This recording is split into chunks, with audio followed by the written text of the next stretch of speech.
National conference on environmental pollution challenges and solution विषय पर आयोजित 2 दिवसीय कॉन्फ्रेंस में आप सभी का दूसरे दिन कॉन्फ्रेंस हॉल में हार्दिक अभिनंदन, हार्दिक स्वागत है। अब हम पोस्टर प्रेजेंटेशन का जो ऑनलाइन और ऑफलाइन दोनों ही तरीके से प्रतिभागियों द्वारा, पार्टिसिपेंट्स के द्वारा प्रस्तुत किए जाएंगे, तो उसके लिए उनके लिए मैं डाइस के ऊपर सेशन चेयर करने के लिए मैं प्रोफेसर मधु कुमार मैम को आमंत्रित करता हूं कि वे आए और प्रोफेसर मधु कुमार मैम आए और सेशन को चेयर करें। साथ ही एपीजे अब्दुल कलाम महाविद्यालय की हमारी वरिष्ठ संकाय सदस्य श्रीमती चेतना सहल मैम को मैं आमंत्रित करता हूं कि वो भी आए और सेशन को चेयर करें। मैम चेतना मैम के लिए जोरदार ताली बजा के स्वागत कीजिए।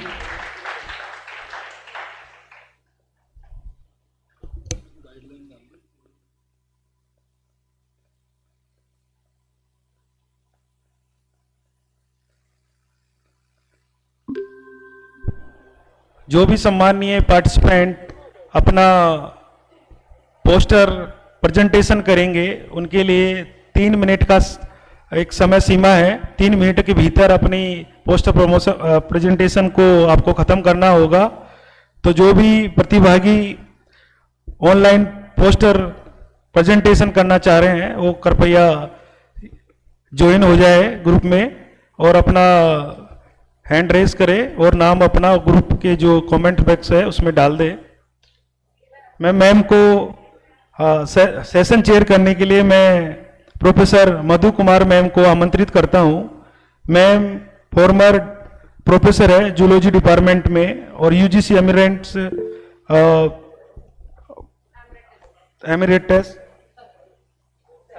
साइंटिस्ट है। मैं मैम को आमंत्रित करता हूं कि वे डाइस पे आए। मैम के लिए जोरदार ताली बजा के स्वागत कीजिए।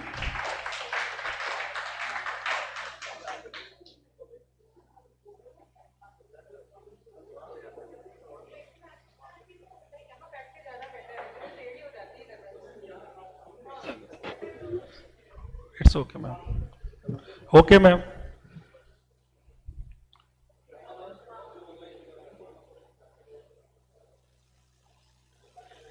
कौन है नाम?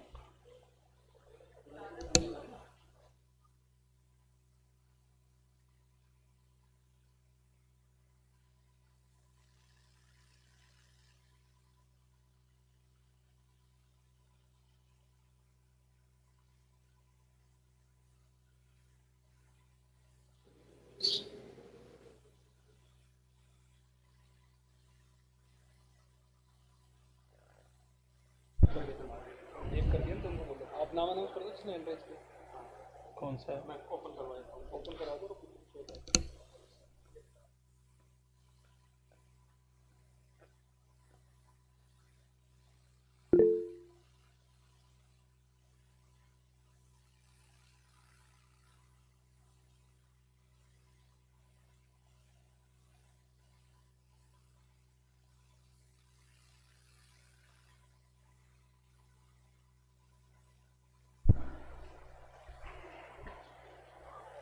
अब मैं पोस्टर प्रेजेंटेशन के लिए जो हैंड रेज किया है उनमें अमिता कुमारी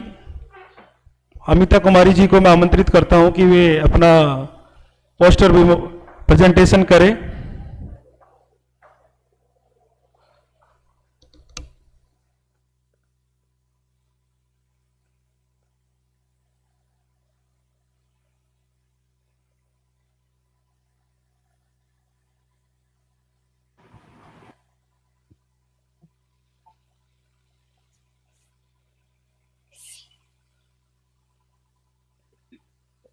Good morning, everyone. I am Amita Kumari. I am going to give a presentation on topic comparative study of residential and migratory avifauna in Kota wetland. Abstract. My abstract is Gopalpura Bird Sanctuary in Kota, Rajasthan is newly developed wetland habitat supporting rich avifaunal diversity during the winter season 2024 to 2025. 45 bird species were recorded, including 28 residents and 17 migratory species. Migrants such as greylag goose, pintail, spoonbill, herons, egret, glider, jacans, wagtails, and bunting followed species specific arrival and depart pattern, arriving from mid-October and staying until early April. The century, wetlands, shallow water, reed bed, and grassland provide feeding, roasting, and nesting habitat for diverse bird groups. Dappling duck, geese, pelican, wasps, waves, munias, and starling, making it a vital winter fuse for both resident and migratory birds. Introduction. Kota Rajasthan supporting rich avifaunal diversity across wetland and green area including Umedganj, Utpuria and Kanvas wetland. The newly developed Gopalpura Bird Sanctuary provides habitats, wetland ponds, grassland and scrub that support both resident and migratory birds. Birds diverse serve as the indicator of ecosystem health, food availability, and habitat complexity. Studies highlight the effect of urbanization with large greenery patches sustaining more bird species, while education compass act as key biodiversity hotspot despite India's wealth of avifaunal about 1,210 species, comprising 13% of the world's birds, 15% face conversing threat. Against this backdrop, Gopalpura wetland was chosen for the present study to assess its avifaunal diversity. Material and methods. The study was carried out a period of 12 months from September 2024 to September 2025. The bird species survey was conducting twice a week. Bird species survey were conducting between 6 to 8 a.m. and 17 to 19 p.m. This study used direct species observed method of reported by Das and Bandyopadhyay. Discussion. Interpretation of what does those results mean, the significance and how they relate to other studies. Result. My conclusions, sir. Representation of the finding only factually and objectively. 91 bird species are recorded, including 28 resident and 17 migrants. Migrants appears appears in October and staying till April. Reference. These are references, and thank you for my guide, Bhavna Madam Mahal. Thank you, everyone.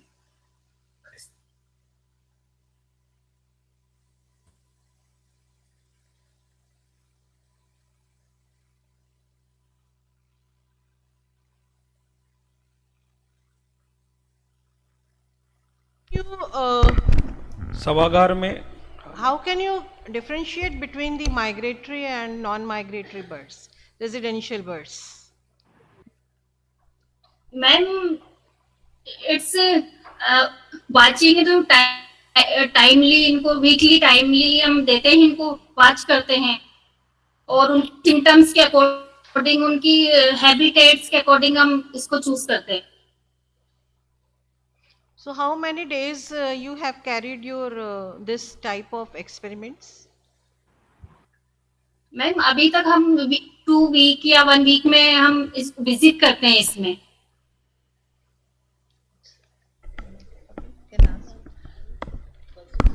इनसे पूछे students. Any questions from the students?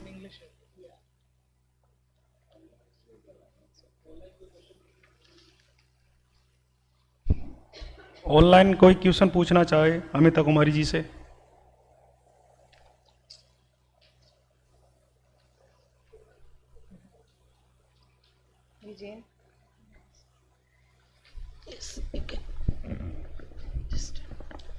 Thank you Amita Kumari ji. Thank you sir. हाँ अमिता जी, एक प्रश्न है छोटा सा।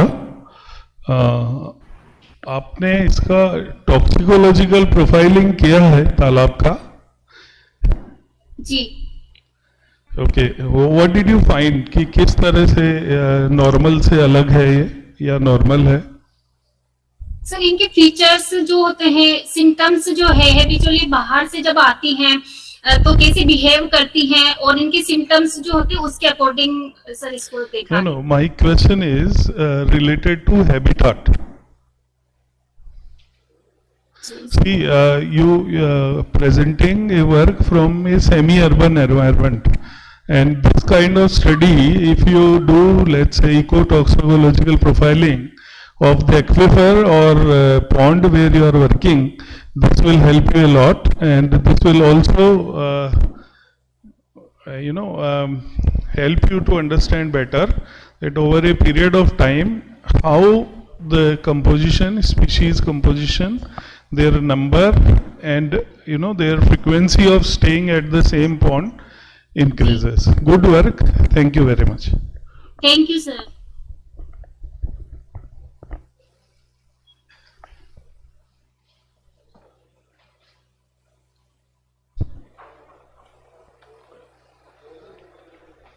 जो भी पार्टिसिपेंट अपना पोस्टर प्रेजेंटेशन करना चाहते हैं ऑनलाइन, वो कृपया लिंक से जुड़ जाएं और हैंड रेज कर दें।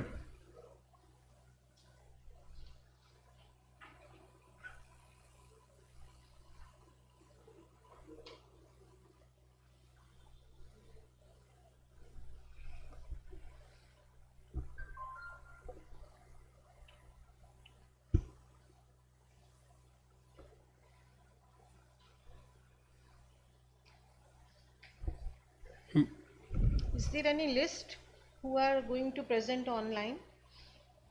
आपके पास कोई लिस्ट है क्या? हेलो, अच्छा,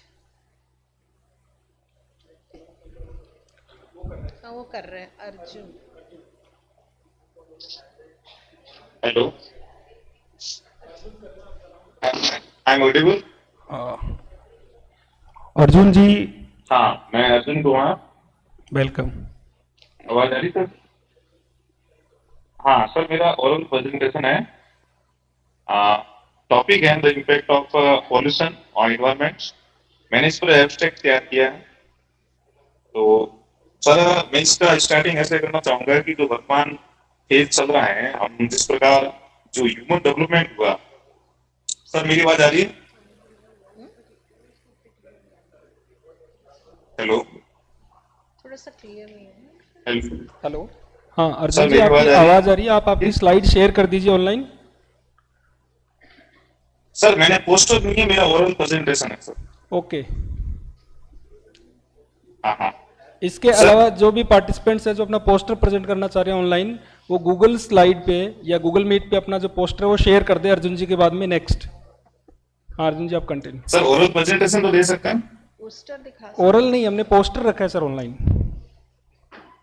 सर ओरल प्रेजेंटेशन नहीं दे सकते, मेरा पोस्टर नहीं था। ओरल बाद में, अभी पोस्टर का जो सेशन है वो चल रहा है। Good evening. Good morning, all. I'm Tanisha. Tanisha, Shall I present? Yes, sir. Continue. Good morning, आप गुड मॉर्निंग, आपका शेयर कर दीजिए आप स्लाइड। हाँ जी सर, I'm sharing. 3 मिनट का आपके पास में टाइम है। Okay, sir. Please allow me 1 minute, sir. Yes, you are audible. Continue. Thank you, sir.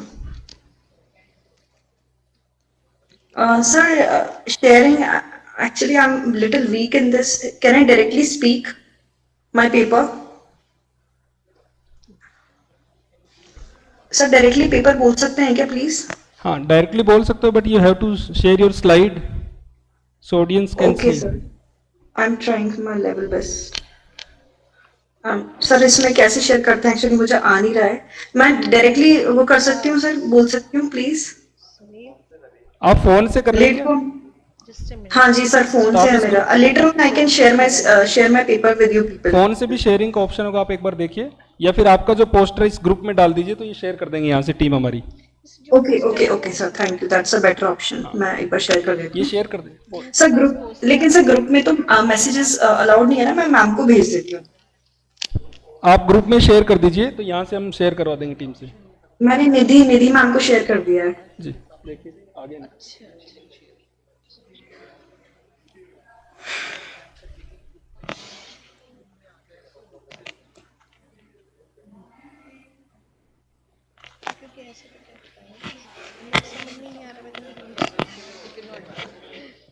जब तक इनका पोस्टर आता है, नेक्स्ट पार्टिसिपेंट्स। सर बस एक सेकंड रुक जाइए, आने वाला है प्लीज सर। सर मैं स्टार्ट कर देती हूँ, है ना, मैं यहाँ से रीड करना स्टार्ट करूँ, जब वो आएगा तब ओपन कर देंगे। So good morning all. A brief introduction. I'm a research scholar from Karyopani University, Kota, and pursuing a PhD in geography. So my topic is impact of industrial effluents on agricultural productivity in surrounding areas of Kota. So let's begin with the abstract. So the abstract is the rapid industrialization in Kota, Rajasthan, while contributing significantly to economic development, has also led to environment degradation, particularly through the discharge of industrial effluents. The study explores the impact of industrial effluents on agricultural productivity in the peripheral area of Kota. Industrial units in the region, especially those in chemical, textile, and thermal power, they release untreated or partially treated waste, that too in nearby water. So these effluents contain heavy metal, toxic bodies, and soil system, pollutants that adversely affect the soil health, water quality, and crop yield. The research adopts a field-based quantitative approach, including interviews with local farmers, environmentalists, and other pollution control boards people. So agriculture department also take a charge of it. Findings indicate that the areas located near effluent discharge points exhibit declining soil fertility, stunt crops growth, and reduced yield over past decades. Farmers have reported increased cost of fertilizers and soil treatments to contract the effects of pollution. The study underscores urgent need for strict enforcement of regulation, the environment regulation, establishment of functional effluent treatment plants, ETPs, and farmers awareness programs about safe agriculture practices. The paper also suggests promoting organic farming and wastewater management as sustainable alternatives. So let's begin with the introduction. The fast industrialization in India has helped a major role in economic development, but also has evoked severe environmental issues. If we talk about Kota, the prominent industrial and education place, it's called the education hub of Rajasthan. So water bodies have open grounds. When the untreated or inadequately treated industrial effluents flow into the agriculture system, they lower the quality of soil, pollute irrigated water, and negatively impact the crop yield. So the rural surroundings of Kota is an agrarian oriented and highly reliant on agriculture, which is fast being undermined by environmental degradation. Farmers have noticed reduced yield, soil texture changes, and growing crop failures, which could be attributed to industry pollution. Even with the law enforcement is poor, the community awareness is very low. So my research aims to evaluate and examine the influence of industrial affluence on agriculture on the peripheral areas of Kota. It endeavors to fill the gap between industrialization, environmental sustainability through identifying the socio-economic implication experienced by the agriculture community. The study also aims to propose practical recommendations for harmonizing industrial development with agriculture conservations. Let's move forward with the background of the study. So Kota, which was, let's talk about a bit history of it. Kota, which was previously famous for its agricultural wealth, has now become an industrial city. With the process of becoming an industrial city, the area has seen a growth in environmental pollution, especially by the release of industrial effluents, the effluents which frequently contain toxic chemicals. They are a serious threat to the environment balance of the region. And the neighboring villages that are dependent on agriculture now, they experience decreased soil fertility and reduced crop yields. So the research stems from the pressing necessity to comprehend and tackle in the long-term effects of uncontrolled industrial waste on agriculture. Let's talk about the scope and limitations. So is limited to the rural agriculture belts near Kota city and is confined to certain selected industrial activities, example, chemical, power plants and fertilizers. Analyzes both qualitative and observable effects of on agriculture, consists of interview and questionnaire of the surrounding residents and farmers. In my research, I have also observed the limitations, which are the research is limited to a geographical location, especially for Kota surrounding areas, and restricted access to official statistics on effluents content from industries. No utilization of sophisticated software technical analysis of data and seasonal fluctuation of crop yield, which could influence results. If we talk about the definition and the key terms which I have used in my research paper, so that is industrial effluents, that means liquid generated from industry operation, chemicals, heavy metals and other contaminants.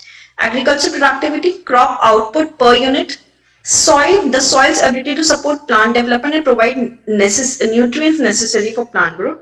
Water contamination, the introduction of contaminants in water source resulting from the untreated industrial effluents and environment pollution, the toxic substance of natural environment that produce unfavorable impacts on ecosystem and human well-being. So the objective of my research paper is to determine the largest industries in Kota that are contributing to effluents discharge, to examine the type of composition of pollutants in the effluents.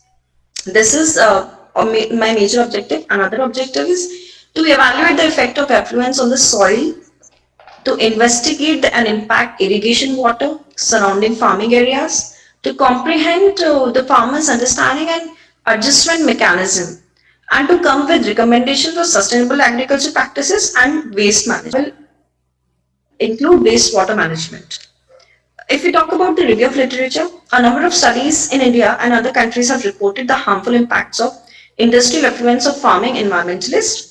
Especially if we talk about Agarwal's 2016 observed, the discharge of industry into irrigation canals resulted in accumulation of heavy metals in soil, making it less fertile and decreasing crop output.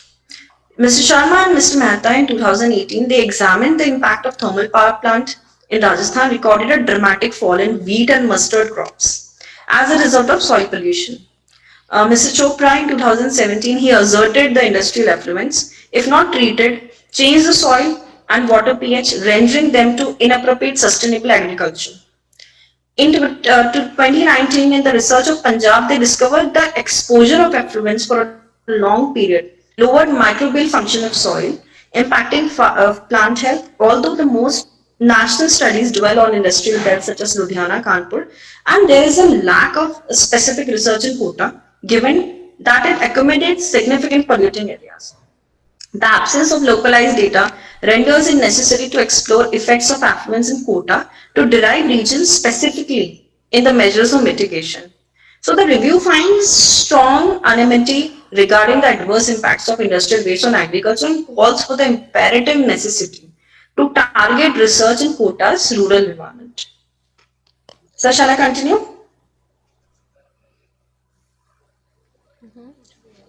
Yes.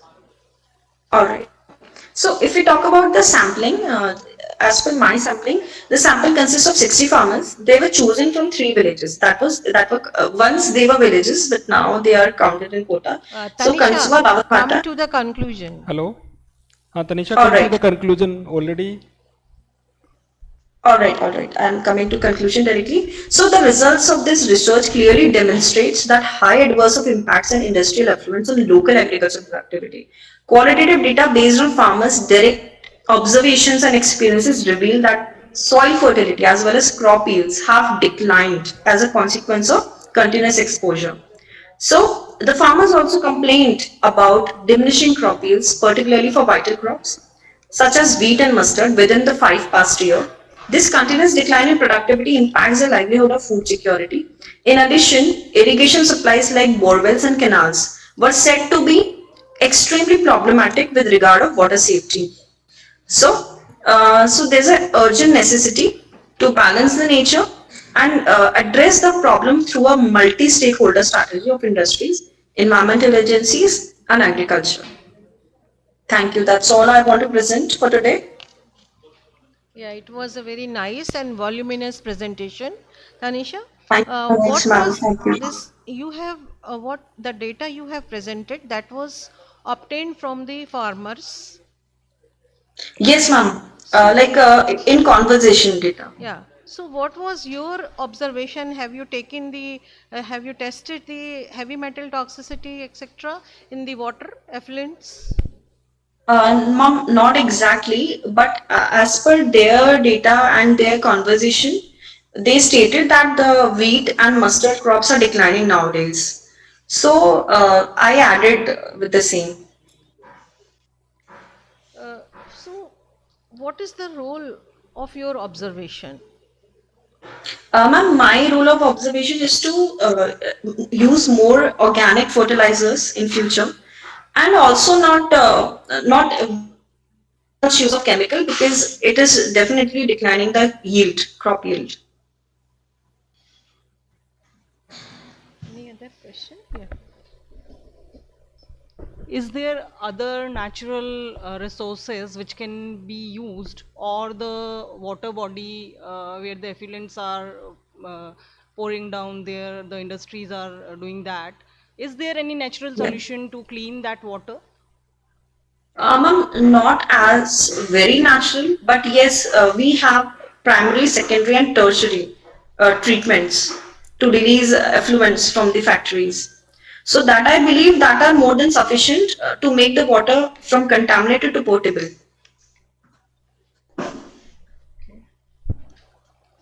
And definitely awareness, ma'am. CPCB needs to take some major charges rather than being corrupted. Any other question from the audience? Audience में से कोई भी अगर question पूछना चाहे तो yes यहाँ आ जाओ यहीं आ जाओ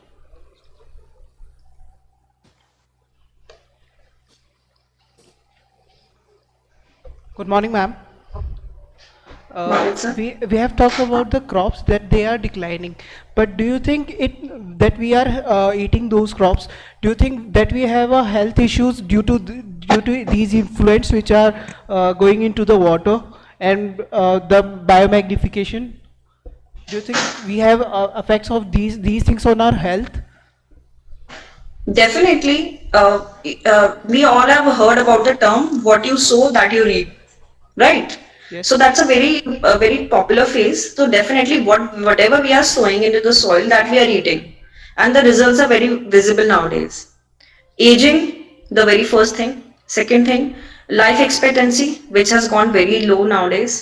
Health issues, the basic health issues, lack of biotin in the body. So all these are collectively affecting us. We are affecting the nature, and nature is affecting us back. This cycle, this vicious cycle is going on. Okay, ma'am. Thank you, ma'am. Thank you. Thank you. Yeah, Tanisha. thank you so much all for the cooperation. Thank you so much. One question Yes, please. Just a minute.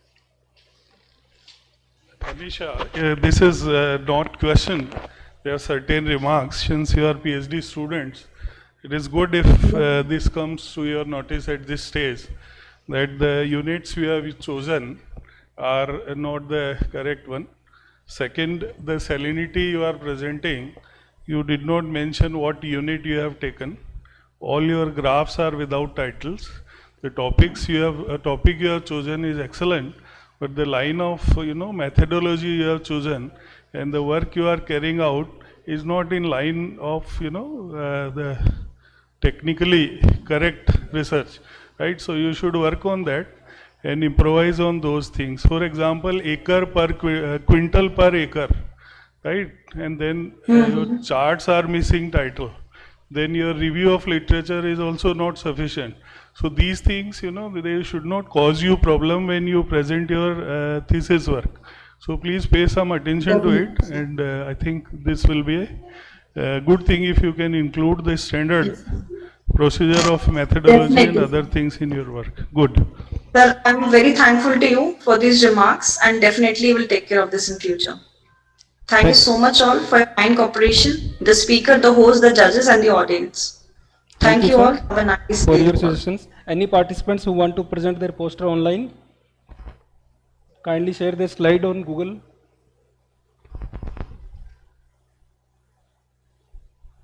Is there any participant who want to present their poster?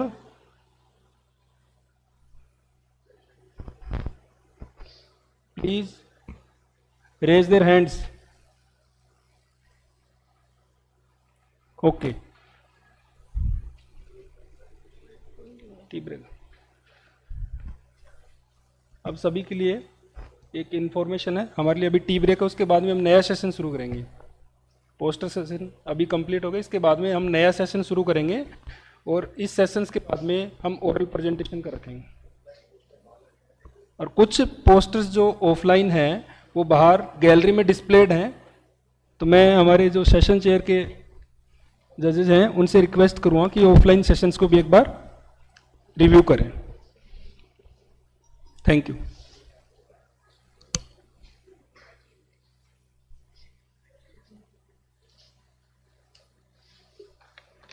आप सभी चाय के लिए आमंत्रित हैं।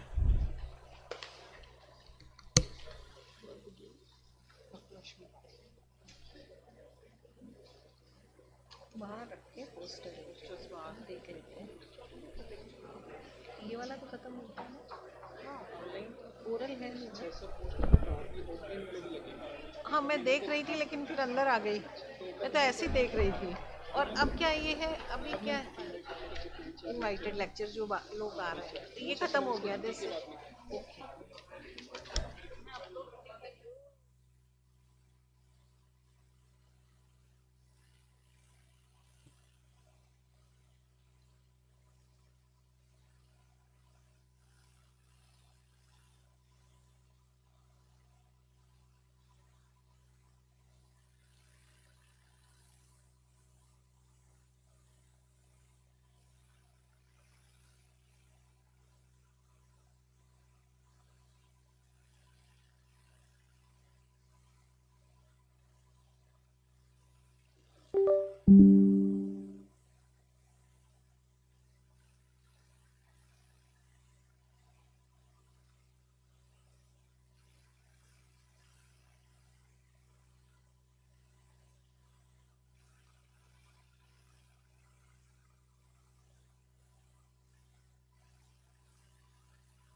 Professor Rashmi Pareek ma'am, आप principal government college Bhiwadi में principal है।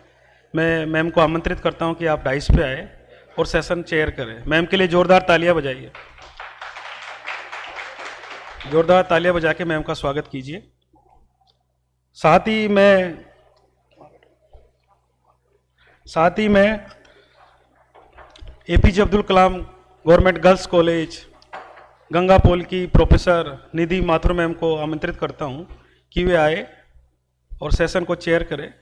निधि मैम के लिए जोरदार ताली बजा के स्वागत कीजिए।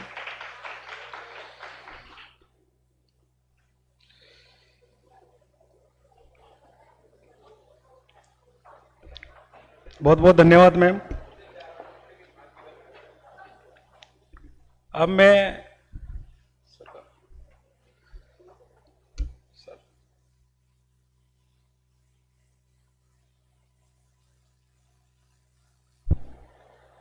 मैं सेकंड सेशन के अंदर व्याख्यान देने के लिए प्रोफेसर डी.के. पांडे सर को मैं आमंत्रित करता हूं। Pandey sir department of civil engineering MIT Manipal के अंदर कार्यरत हैं। पांडे सर अपना व्याख्यान प्रस्तुत करेंगे आपके सामने। धन्यवाद sir.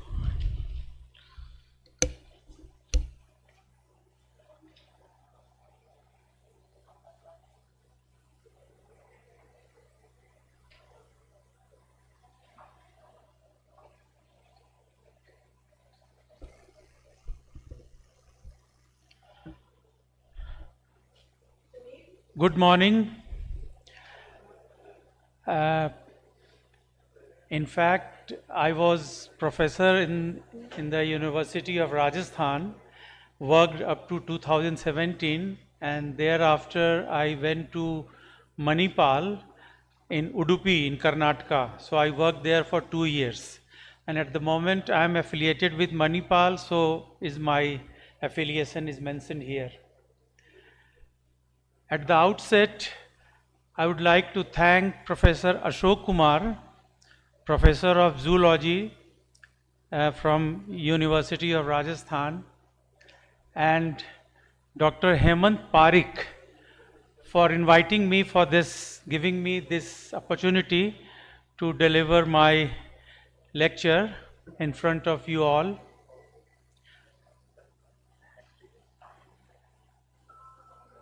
Dear faculty members and students, I have chosen this topic that is relating environment and corals. Why I have chosen corals? Because as you know, corals are very sensitive organism living in marine water condition, and with slight change of environment can change the morphology of coral. So one can know the changes of environmental parameters by looking at the changes in the morphology of corals. Same species will show different morphology in different environmental conditions. So that you have to see. I am sure most of you must not have heard or know about the morphology of corals, but taking taxonomy is very long, so I will go in very brief about corals and then we will go to the environmental parameters.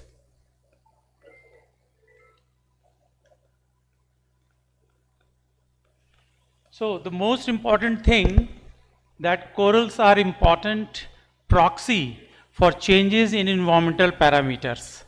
One can see all the environmental parameters, how it has changed in the past on the basis of coral skeleton. Now corals are marine, mostly sessile animal. Then they thrive in shallow, warm, well-lit, that is photic zone, energetic, clear water at a tropical water temperature of 25 degree to 28 degree with salt content of about 35 to 40 parts per mil. So this is the normal condition where coral can thrive. But if the condition changes, you will find some changes in morphology. Now the most favorable environment where these conditions are available is shown here.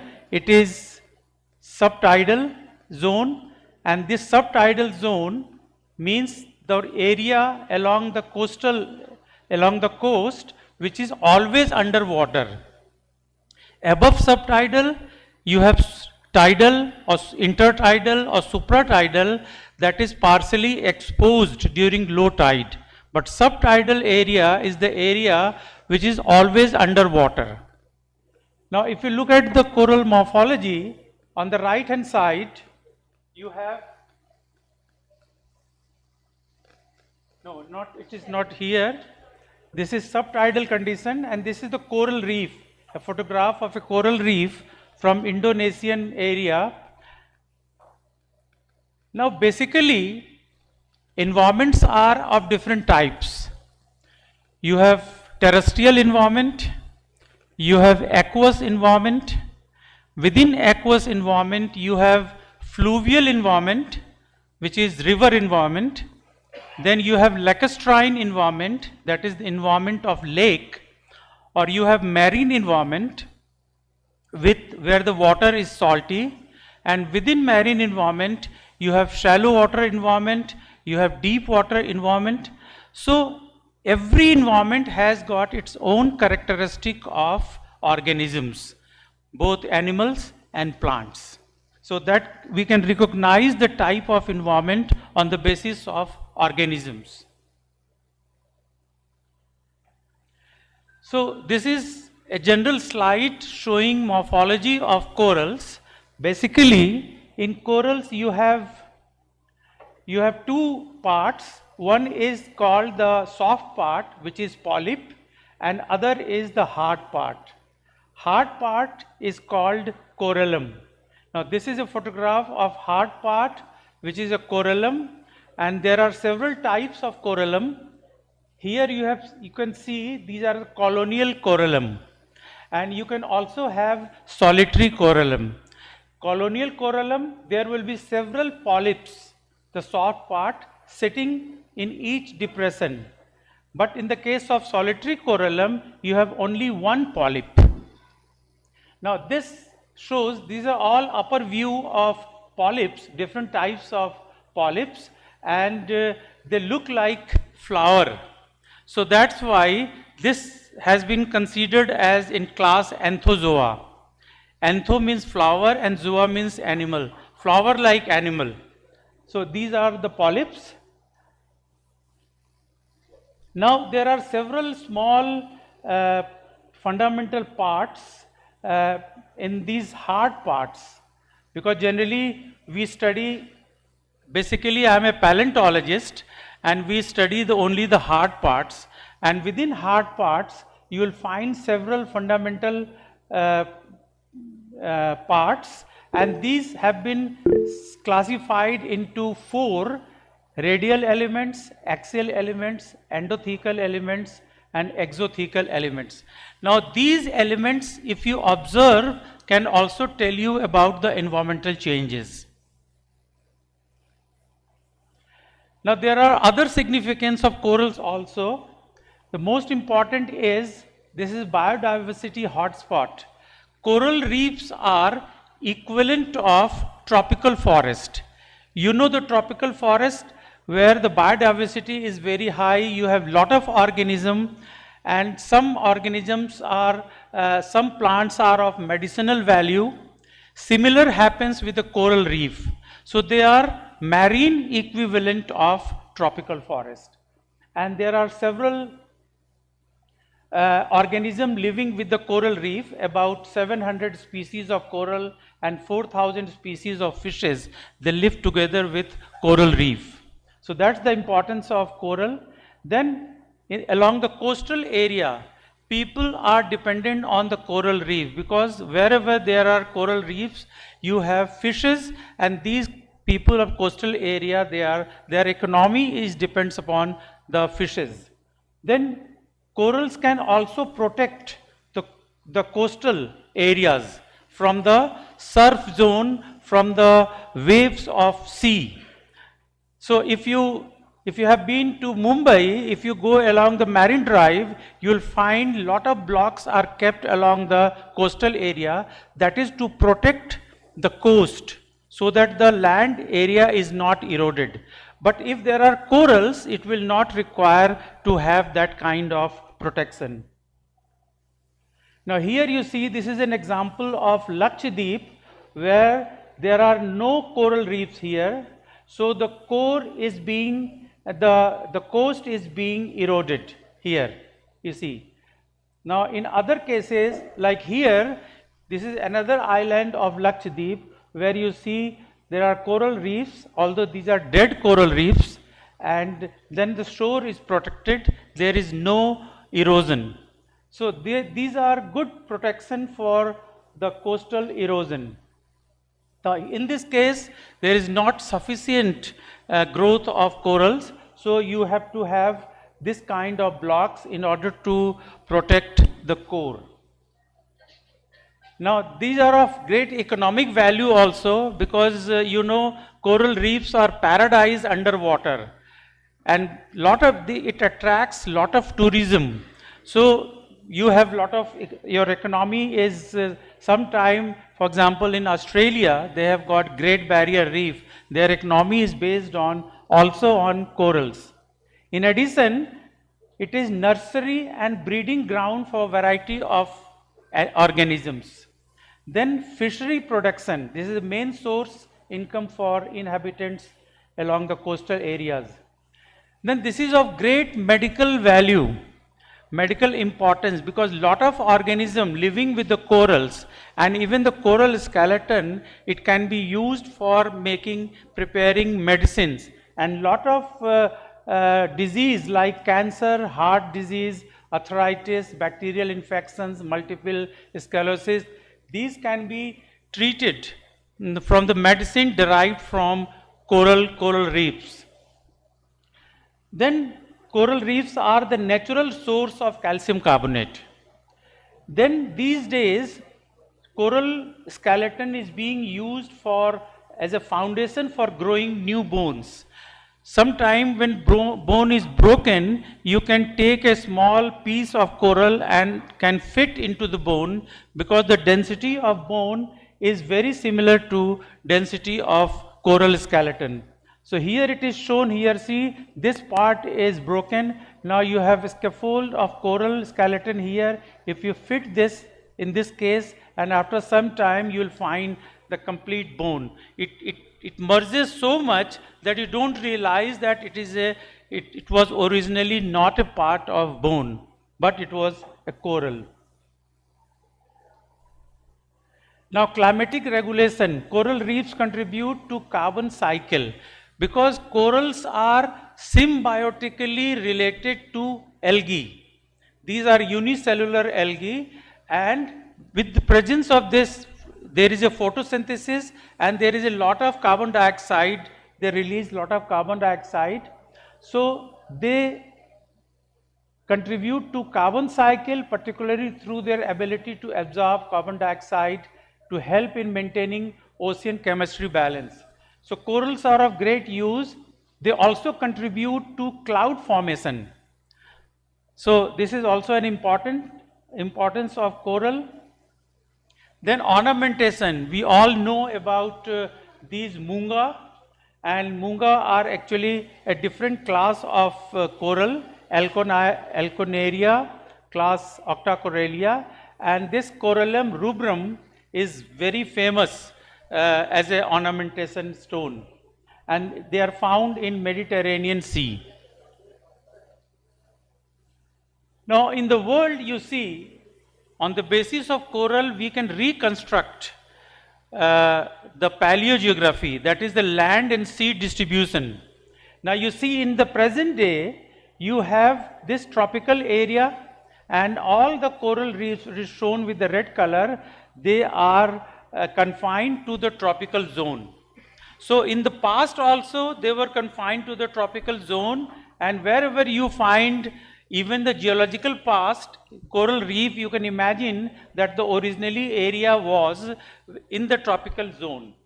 Now the most important distribution is the coral reef of Bahamas, This is the Caribbean Sea. Then you have Great Barrier Reef, eastern part of Australia. Then you have Red Sea, Mediterranean Sea. These are the areas where you see lot of corals. Now in India, we are fortunate enough to have coral reefs all around us. Now the first coral reef, the most important, is Andaman and Nicobar Island. Then we have Gulf of Mannar and Park Bay. Now we have Lakshadweep Islands. Lakshadweep is actually an archipelago of 35 islands, and all these islands are of coral reef. These are coral reef islands. Then we have Netrani Island and Malvan Island, Malvan area. Then we have Goa, Gulf of Kutch, Saurashtra. All these areas, they have coral reefs. Then in addition to these living coral reefs, we have fossil coral reefs in the Kutch area, where we have Jurassic and Tertiary fossils. Then we have Jaisalmer area, where also we have Jurassic and Tertiary. Then finally we have Kaveri Basin in the southern part of India, where we have coral reef. So there is a lot of opportunity for Indian biologists to study on coral reefs, because they are the most important proxy for environmental change. Now look at the diversity. The diversity is maximum in Andaman and Nicobar area, which is at the lower latitude, and minimum in Goa, which is at the higher latitude. So you can understand on the basis of diversity how it is derived from different latitude. On the basis of coral, actually coral skeletons are host. They are storage host for all the chemical events that has taken place when the coral was growing. And you see in the basin, in the ocean, you have lot of chemical events like volcanism, like subduction of plates. So on the basis of coral chemical analysis, you can understand at what time, what type of chemistry was there in water. Now paleo environment can be reconstructed on the basis of coral reef, and that's why they are very significant. Now coral skeletons show plastic behavior. This is the same thing. If the environmental changes take place, then you have change in the coral skeleton that shows a plastic behavior. Now we'll go to the environmental change. Now see, there are differences when you talk about environment and you talk about climate. There are only two parameters or three parameters of climate, that is temperature, humidity and vegetation. But in the case of aquatic environment and particularly for marine environment, you have different parameters, and the environment makes after the changes in the parameter. And here we have these parameters: nutrition supply, salinity, water energy, oxygen, turbidity, substrate, rate of sedimentation, depth, light and temperature. So if any of these would change, there would be change in the environment.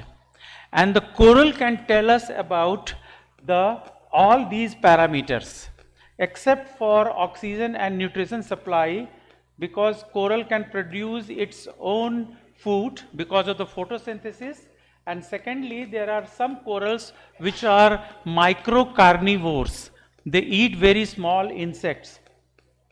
And oxygen is almost everywhere in the shallow water area. So the coral will not tell you about the oxygen, but other parameters you can understand from corals. Now, first is about the water energy. And water energy can be understood from the shape of from the form of corals. You see, these are the most delicate, fragile branching of corals. Then gradually this is slightly less fragile, less delicate, this is stronger, this is more strong, and this is maximum strong form of this coral. So these, when you have this type of coral in an area, you don't have to understand about the water energy. You can say the water energy is very high. Actually, whenever you go to the field, you don't take 1 or 2 or 3 samples. You take hundreds of samples, or you watch or take observation of hundreds of corallum, and then you take the relative percentage. What is the relative percentage of that particular form? And if you have more than 60%, 70% forms like this, you can say that water energy is very high. And this is one of the parameters of environment. Then rate of sedimentation. You know, there are rivers pouring sediments into the basin, and sometimes even if there is no river, the longshore current can bring you lot of sediments. For example, if you go to Arabian Sea, the Indus River put sediment into the Arabian Sea, and then along the longshore current, the sediments come to the Gulf of Kutch, or in Kutch area, or in Saurashtra area. And because of this, there is problem for growth of corals. So, but for rate of sediments, if it is low, the coral can grow like this. If it is moderate, then it is grow like this. If it is high, because animal cannot sustain sediments. So in order to shade the sediments, animal will grow like this, so that the sediment is easily thrown from to the sides. Now this is another shading of sediment. You see, there are morphology or in corals where sediment can be easily thrown out. So this is the most efficient, this type of morphology where there are collines. These are called collines, and these are the gullies or valleys through which the sediment can go out. In this case also there is a possibility, this is another kind of coral where the sediment can go out, but here it is difficult because sediment from this corallite or this polyp will go to this polyp to go to another polyp. So it's difficult here in this form. So if there is less sedimentation, then this type of coral can grow. If there are more sedimentation, then you have to have this type of coral. Now these are some photographs showing different types of corals where coral can shed sediments. Now this is one type which is found in Kutch area. You see how sediments can be shed like this. Turbidity. Turbidity is the suspended particle in water. If turbidity is very high, then corals with a small polyp cannot grow, because these sediments can choke corals. So whenever there is a high turbidity, you will not find corals. For example, Acropora. Acropora is absent from coast of Saurashtra because of the turbidity. Now Poritis, this is another example where the animal is growing digitally. Originally it was a massive, but now it is growing like a columns in order to shade the sediments. Light intensity. If light intensity is more, then the coral will grow like this. If it is less, then it will grow like this. So on the basis of series of corals, you can understand about the light intensity. Attachment area. The coral is a sessile animal. It will attach to some ground. If substratum is very strong, very hard, then coral like this will, you can see that large attachment area. This is attachment area. If there are no hard substrate, you will have something like this. A coral can be attached to a nodule, and the rest area is called rest area. So this is rest area and this is attachment area. Now here there is no nothing to attach coral, so you will have very tiny attachment area. So on the basis of attachment area, you can understand about the substratum of the basin. Now, if you don't find any attachment area because it is broken, in that case, the arrangement of corallite can be understood from, now in this case, it is encrusting, means this coral was attached all along this basal part. And in this case, if it is attached, you will find alternate mother corallite and daughter corallite here. Alternate mother corallite and daughter corallite. If it is attached like encrusting, if this area is eroded, on the basis of this arrangement, you can say whether it was attached or it was not attached. Now the second example where there is no attachment. Now see how in this case the daughter corallites are always along the periphery here. So this is the parent corallite and this is next generation, this is third generation. So you can see on the basis of arrangement what is the type of attachment area. Now size of corallite is also important. On the basis of size of corallite, you can understand about the size of the sediment in which the coral is living. If the sediment is coarse, then you will have larger corallite. If the sediment is fine, then you will have smaller corallites. Now the shape of calyx, the upper part of corallite, it depends upon. Here you see we have analog, that is one is hanging like a bulb here and this is a hook, coat hook. So which one would be stronger? The coat hook would be stronger because here the hook is attached oblique to the surface, and here it is attached perpendicular to the surface, so this will be weaker. So in case we have coral's upper surface like this, you will find this is V shape and here it is attached like a hook, it is attached oblique. So this is the strongest. So on the basis of the shape of upper surface of corallite, you can understand whether the energy level was very high or energy level was low. And there are some examples given. Now septa would come under the radial element, and in this case you will find different types of septa. You see here it's a lamellar septa that indicates shallower environment, and this is a fenestrate septa that indicates deeper environment. So on the basis of structure of septa, you can say whether the water was very deep or water was shallow.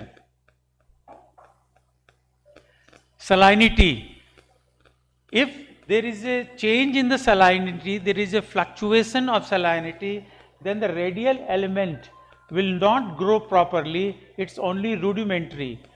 The septa will be rudimentary if the salinity is not normal. In the normal salinity, coral will grow perfectly.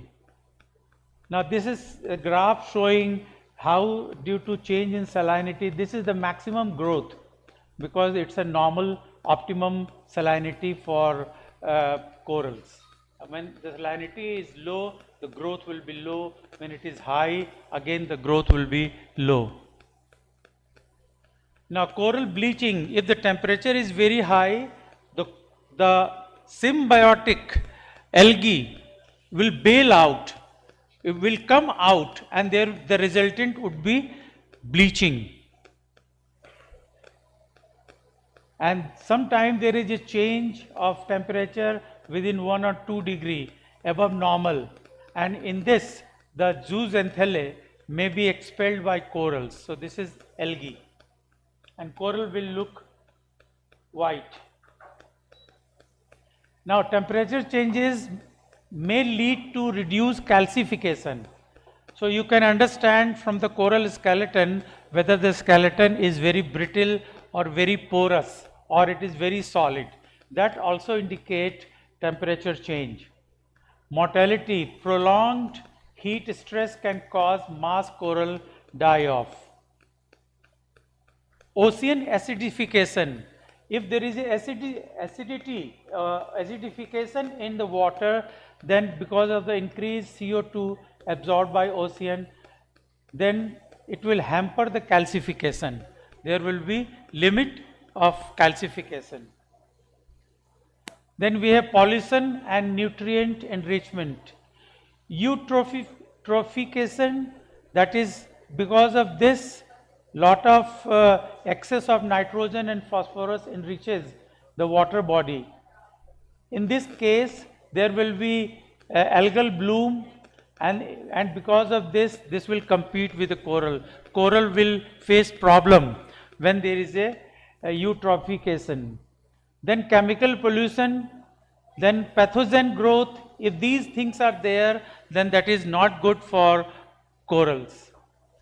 Storm action or physical disturbance will also cause lot of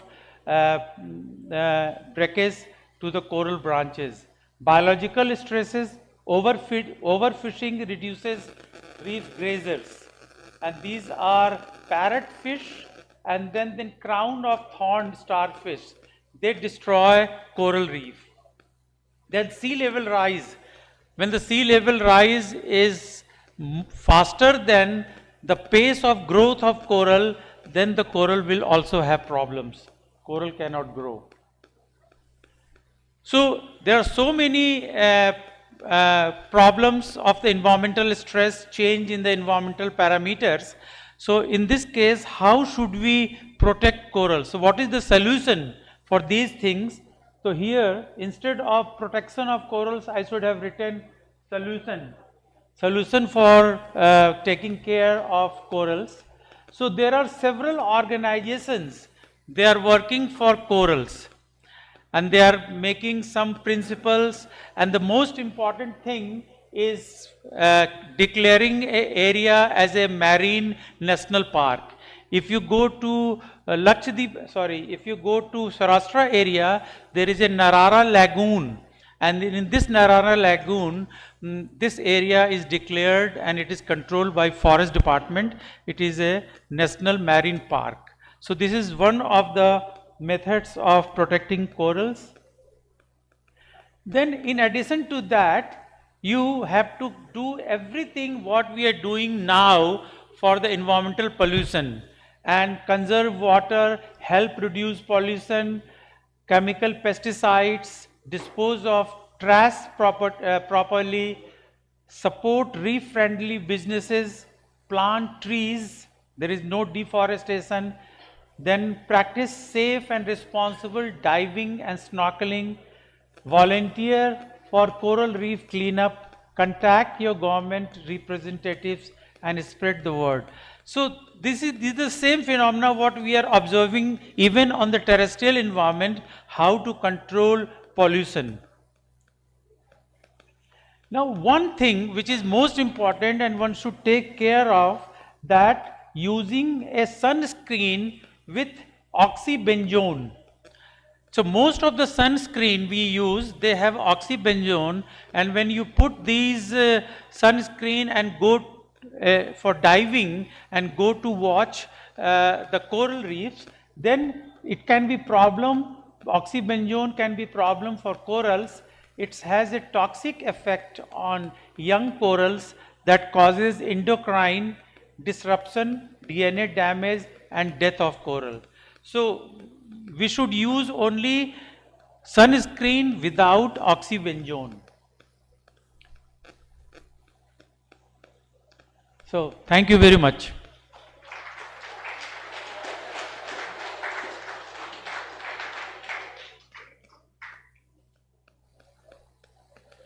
So I have not gone into detail of morphology of corals. So maybe for some it would be difficult to understand, but even if you have any question, yes, please.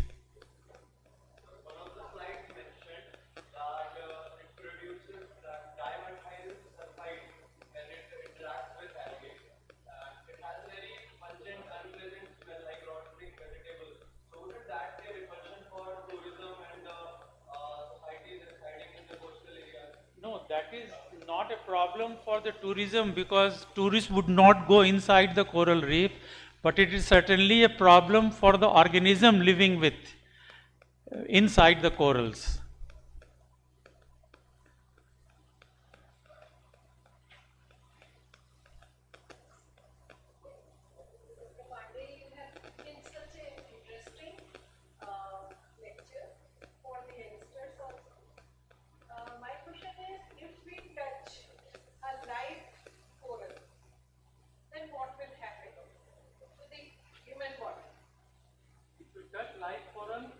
Then nothing will happen. Nothing will happen to human being, but it will happen to the coral. Because corals are very sensitive. The moment you touch, the polyp will be retracted inside. It will go inside, like any other invertebrate organism. If you touch snail, the snail will go inside the shell, like that.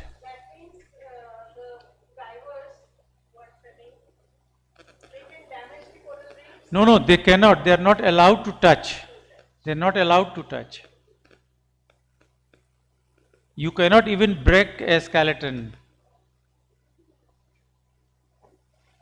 What will be the future of these corals as the things are going on and the people they are making Yes. doing the unusual items near the seashore? So how long these coral reefs can remain? Yeah, I think they behave just like any other organism. The organism these days, they are trying to adapt to the change of environment. As you have seen, the coral skeleton behaves like plastic. They can mold their skeleton depending upon the stresses. Now, in the global warming, earlier we would not have expected any coral in the temperate zone. Now, if you go to Atlantic, to the temperate zone, the acropora, the one which establishes itself first in the coral reef. Acropora is one coral which establishes first in order to make a coral reef. So that has gone up to temperate area. So gradually they are adapting themselves. And if their pace of adaptation is more than the pollution, then they will survive. If it is less than the pollution, the rate of pollution, then they will die. And once they are dead, it will be very difficult because it takes 0.1 million year, means 10,000 years to 30-40 million years to grow a big coral reef. So we will destroy everything if we don't control pollution.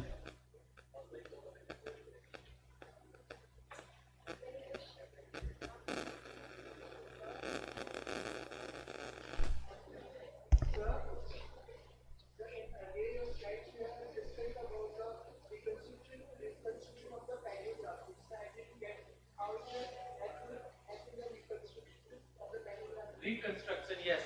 So reconstruction of paleogeography, we know that corals live in shallow water subtidal zone.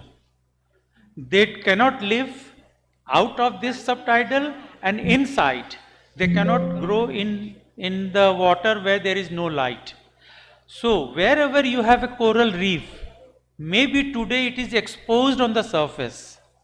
For example, if you go to the Saurashtra coast, there are dead coral reefs. It means that at the time when they were growing, it was subtidal. So if you draw a boundary of all the coral reefs of the world, you can say that this was the area where the subtidal zone exists.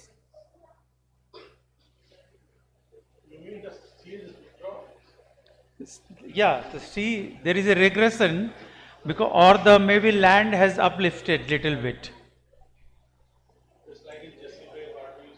We have observed about 1.2 meter land in Saurashtra area has uplifted.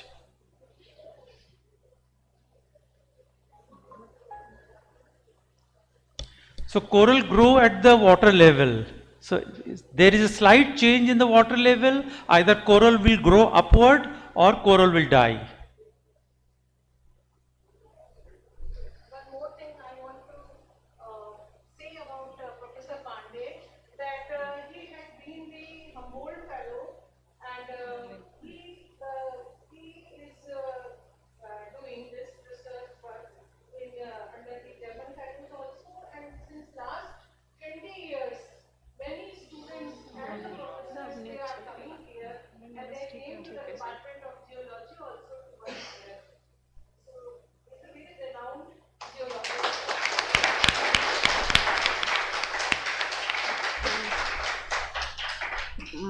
Before proceeding Thank further, you. Before proceeding further, I request Ashok sir to please present a token of appreciation.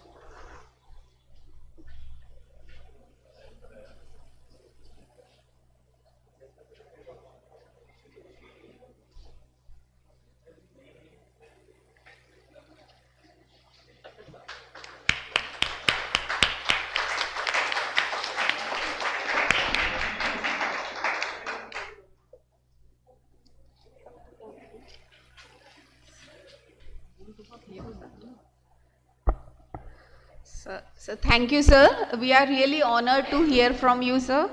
And thank you for enlightening us about coral on this National Wildlife Day. Today is National Wildlife Day. And sir, we are really delighted to hear about corals, their importance, their topography, how they grow, what are their uses. Actually, we are not aware of this thing. So, sir, we are really enlightened about this, really. And sir, your lecture was really knowledgeable, and I think all of us are really thankful to you. Sir. Thank you.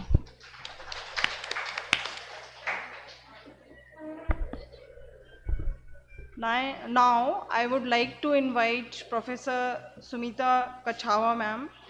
She is professor in botany since 28 years and actively engaged in research, and presently she is coordinator ECH, which is RUSA funded incubation center. Welcome ma'am. Thank you so much. So I will be talking about that how state universities can be instrumental in promoting entrepreneurship and innovation.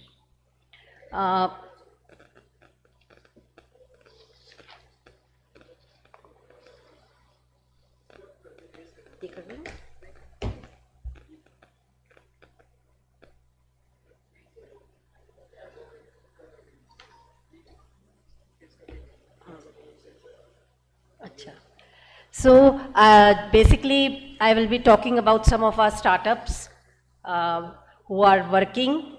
I joined ECH Incubation Center as the coordinator some months back, and since then I tried my best to provide the startups and as well as entrepreneurs as well as the students who are working in University of Rajasthan environment where they can work easily, where we can provide them with mentorship, where we can shape their ideas, and we can even help them with the IPRs. So with that, I started this journey, and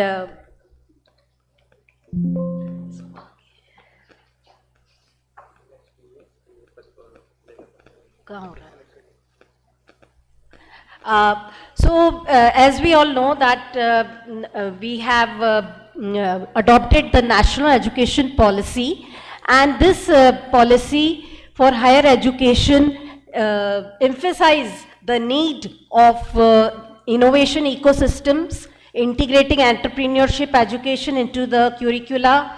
We have to provide funding and network support for startups. We have to create incubation facilities, encourage research, and we have to foster industry institution partnership for student internship, training, employment. So with this view, Rajasthan University got this RUSA project way back in 2020. And this RUSA stands for Rashtriya Uchtar Shiksha Abhiyan, which is a centrally sponsored scheme of MHRD, and in which University of Rajasthan has received some 50 crore rupees, and ECH Center received 15 crore rupees to nurture, to promote entrepreneurship and startup ecosystem in the university. So this is the incubation center where we have we can say a center of one of its kind in the country, because all the high-end equipments which we have on just one floor, where we are catering to the need of biotech, nanotechnology, pharmacology, students as well as startups, we do not find it anywhere in the country. So this is the center, and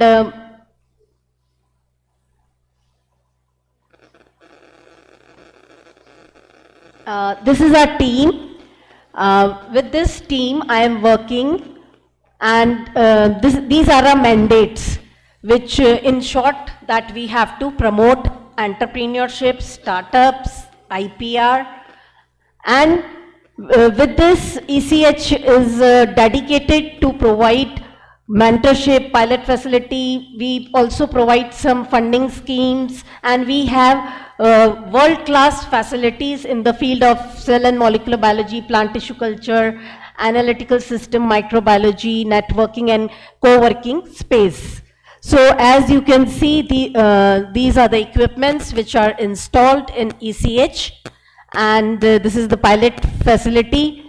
All these equipments, they are of the best companies we have bought, and where students can come and work -80, and all the equipments, they are the latest in the technology.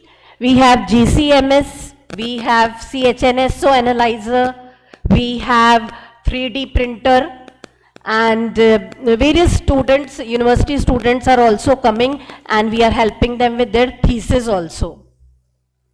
And this center is open to all those who want to use these equipments, all those who have an idea which can be brought into shape and which can be commercialized.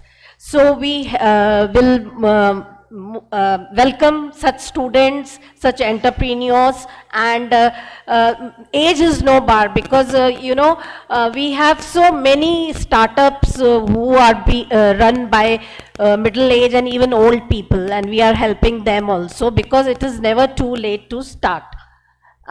So this is ECH center.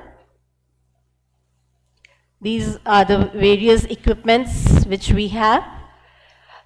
So we have 3 schemes where we give seed money to the entrepreneurs, and we have so far run this twice, and we have provided student with some seed money. So this is 3 types of schemes.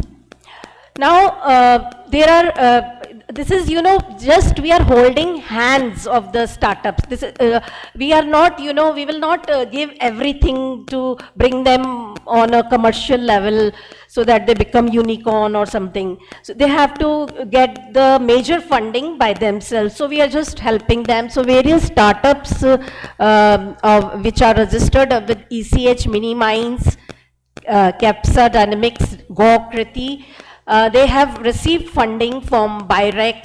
They have received, Dr. Neeraj Khare, one of the doctor from NIMS University, is incubated with us, and he also got 50 lakh rupees after the funding agency visited the incubation center and saw that all the facilities are there or not.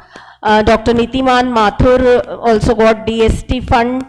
Then Mohammad Uzair, one of the CCT student, has his startup with us, where he has received from Nidhi grant. Then Dr. Bhimraj Sharma, we have helped them with IPR also. So these is some of the startups which are graduated. This is the total list of startups which we are supporting, and they are incubated in ECH, Mini Minds, as I told you, Capsa Robotics, then Go-Kriti. these startups, we are also giving them platform to showcase their products. And so far, I have organized, I think, 6 or 7 exhibitions so that people come and see, and students also come and see what is meant by startup, because you know, this startup, entrepreneurship, etc. These are all new terms. We are from an era where we had a syllabi and we had to, you know, just learn that and give exams and pass, get a degree, and then search for job. This whole thing has come in the last 10 years or so. So these startups, we are helping them, and some of them I will be showing you that what they are doing. Now this is one of the startups which is Panthera Trails. So the founder is Dr. Vipin Yadav and Shivani Bansal.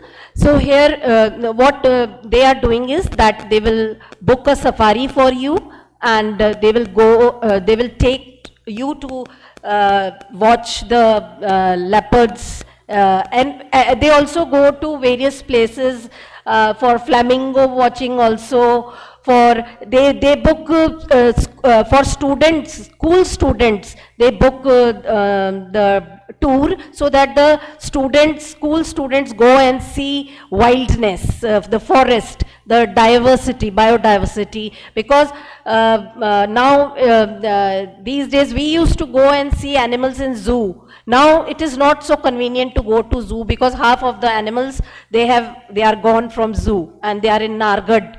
So it's not easy for the children to go and see them. So they book such tours for school students and they take them.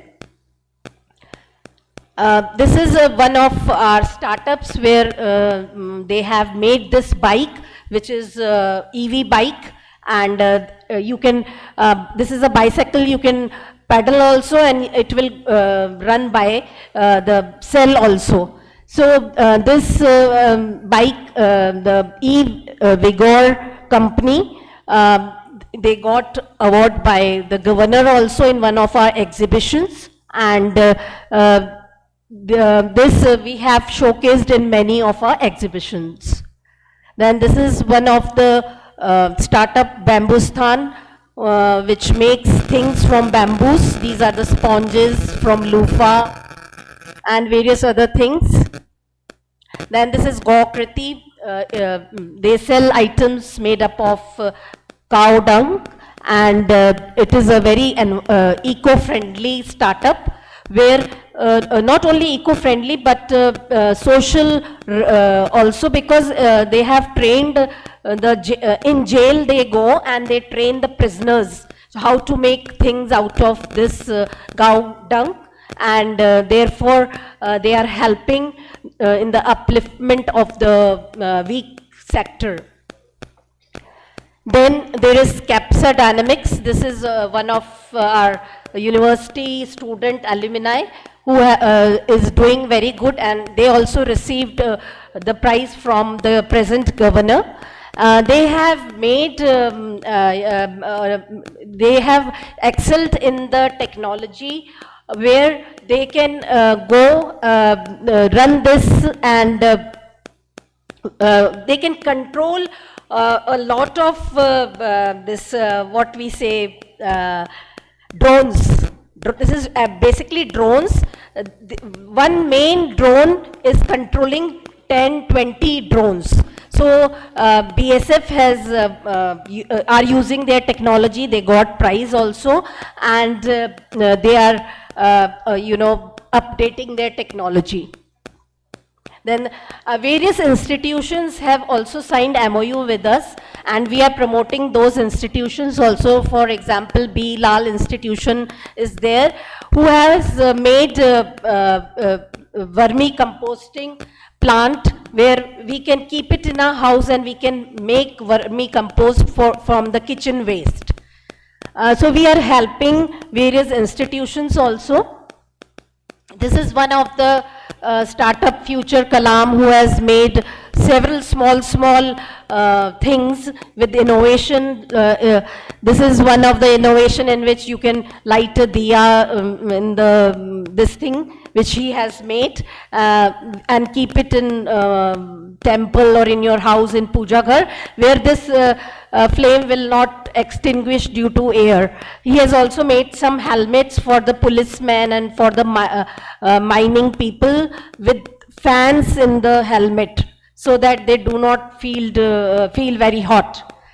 This is just one of the students who joined recently. They have made these goggles which you can wear, and the glasses, if you have to pay to someone, you don't have to take the phone out, open, scan. This goggles will do it automatically. You have to just tap it and it will do. So we are helping them to develop the prototype, and then we will help them to promote their idea on a commercial level. These are also students from CCT University of Rajasthan. So we have, like I said, we have organized several startup exhibitions in which we have showcased our products. This is one of the journey which I would like to tell, that there was a person, Lal Bahadur, who came to us, and he visited us on January 16, 2024, and NTPC New Delhi recommended him to come to us, because NTPC already visited us and they found our facilities very good. So he had made one hydrogen cell and he wanted to test the levels of the hydrogen. So he wanted to use our CHNSO analyzer. So he came to us, and by chance in one of his visits he met Dr. Ranveer Singh Gajraj, who is again alumni of Rajasthan University, and they both got in conversation, and Dr. Ranveer Singh Gajraj agreed to be his mentor and to be his angel investor, and he helped him with 25 lakhs of money to make the first prototype. And that first prototype was used by NTPC, and now NTPC has given them an order. You can see 2219,600. And this is from Tamil Nadu and Noida for 4,000 units of hydrogen cell. So this is how the entrepreneurship and incubation cell works. And in a state university like University of Rajasthan, this can be very helpful because the students with poor and with less technology known families come to us. And if they have some idea, then we can help those ideas to shape into some innovation. So this is, we have also organized several training sessions. For example, we organized 5-day workshop for Raman spectroscopy for all the PhD students of Rajasthan University, free of cost. And we also, time to time we are called up by government of Rajasthan in various exhibitions. And this is one of the startups of the student of CCT, Muhammad Uzair, from waste to wealth. He has used the parali to make a cloth, and he is trying to make several things out of that parali. This is Embrace Vegan, where they have made milk, charch and various products from coconut milk. So that is environmental friendly. You don't have to drink, cold drinks and the various harmful sugar, high sugar content beverages. So this is fresh coconut milk, charch and various other things.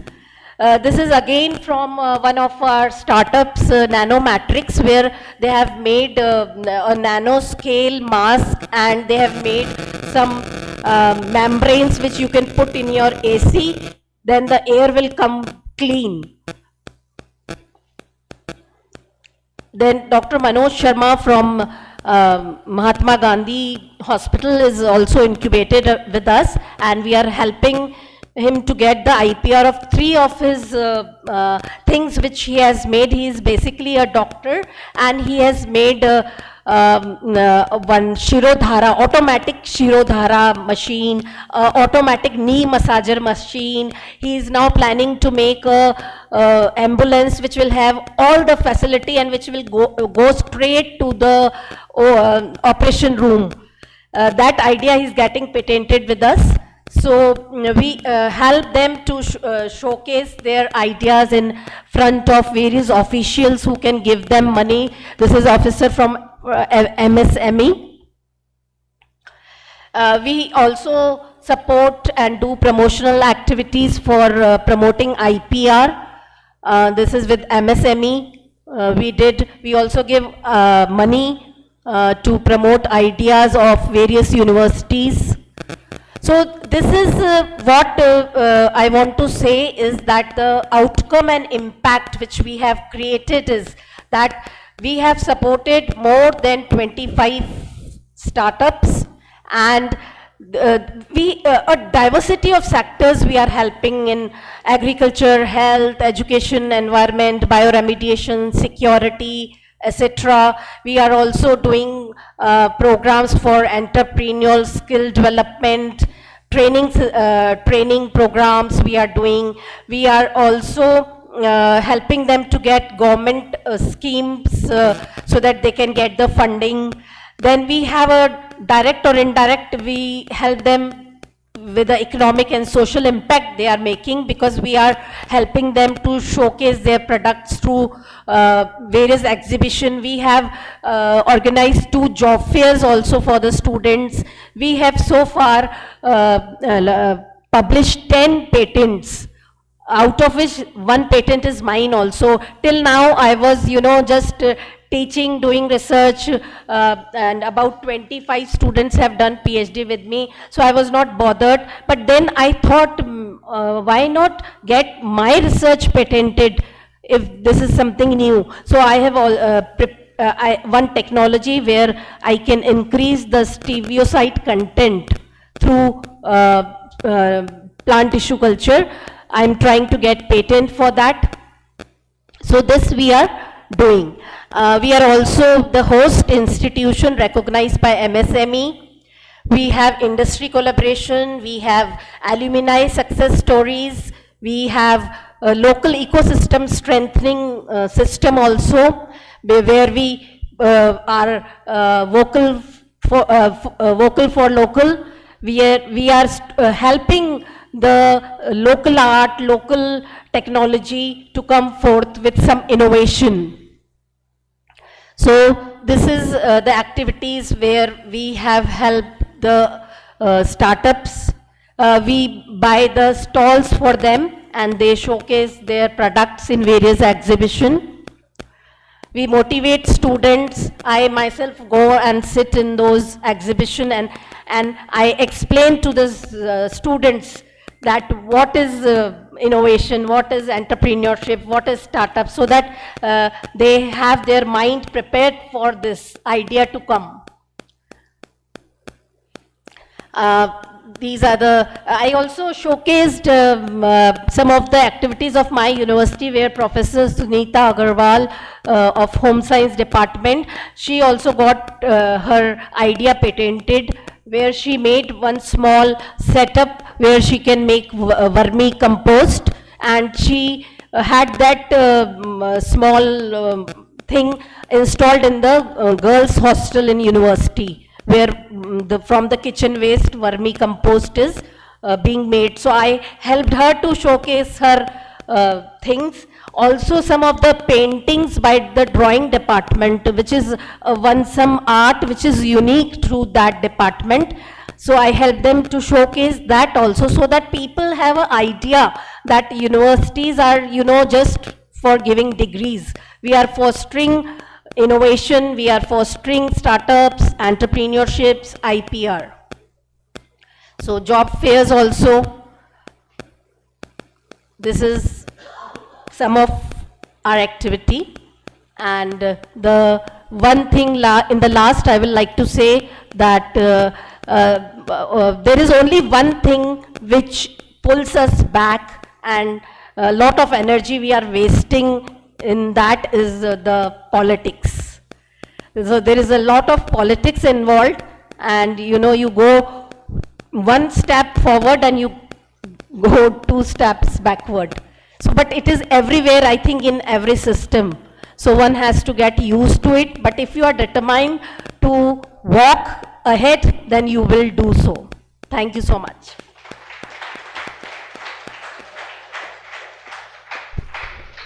Thank you so much, ma'am. Any query or question regarding this, any student want to ask? So I'm very grateful to Professor Hemant Pareek ji for giving me this opportunity. Thank you so much, ma'am. I would like to request Professor Hemant Pareek to present a token of appreciation to ma'am.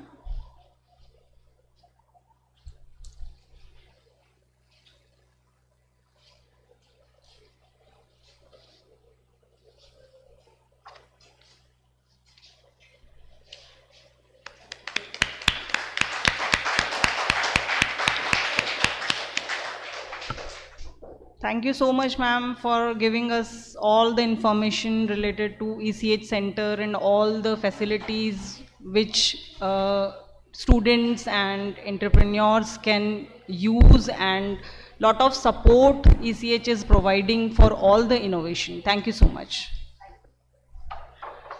Now, for the next talk, I would like to invite Professor K.P. Sharma ji. He is ex-head of the Department of Botany, Rajasthan University. He has lot of patents, research projects with DBT, DST, and lot of MOUs with GDA in the field of environmental science. And he is member of steering committee in Ministry of Environment and Forestry. I welcome you, sir. Thank you very much. At the outset, I thank the organizers for this opportunity. I am very happy to be with my old friends and young friends and dear students. As you know that today we are talking about environment, and I will be discussing something which we can do ourselves and how we can help to minimize environmental problems at the household level to a city level.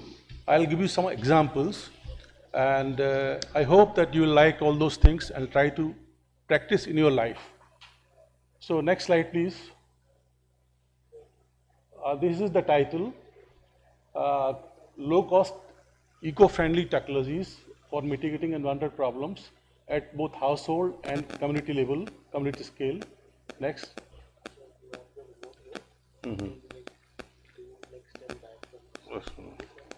Okay. Now, we know that solid waste is a major problem in all metro cities, small cities, and how to resolve the problems. Because you see, when you enter a city, you'll find piles of dumps of solid waste, which is a nuisance, causing a lot of environmental problems, health hazards, and how to solve this problem.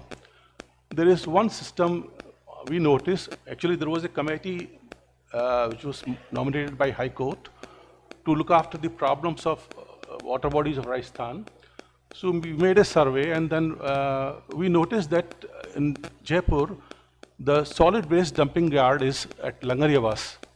So we visited that area, and then we find a very unique thing which has been developed by Ultratech Cement. Now you see that this is a waste, solid waste, which is collected from the city. By the trucks, they go and dispose this waste at that place. Now they have developed a facility which separate different kind of waste, metal, polythene, and other dirt and everything. So this is the system. They pass solid waste through this system, and then they segregate the waste. And whatever, now this you can see that this is the polythene. You can the heap of polythene.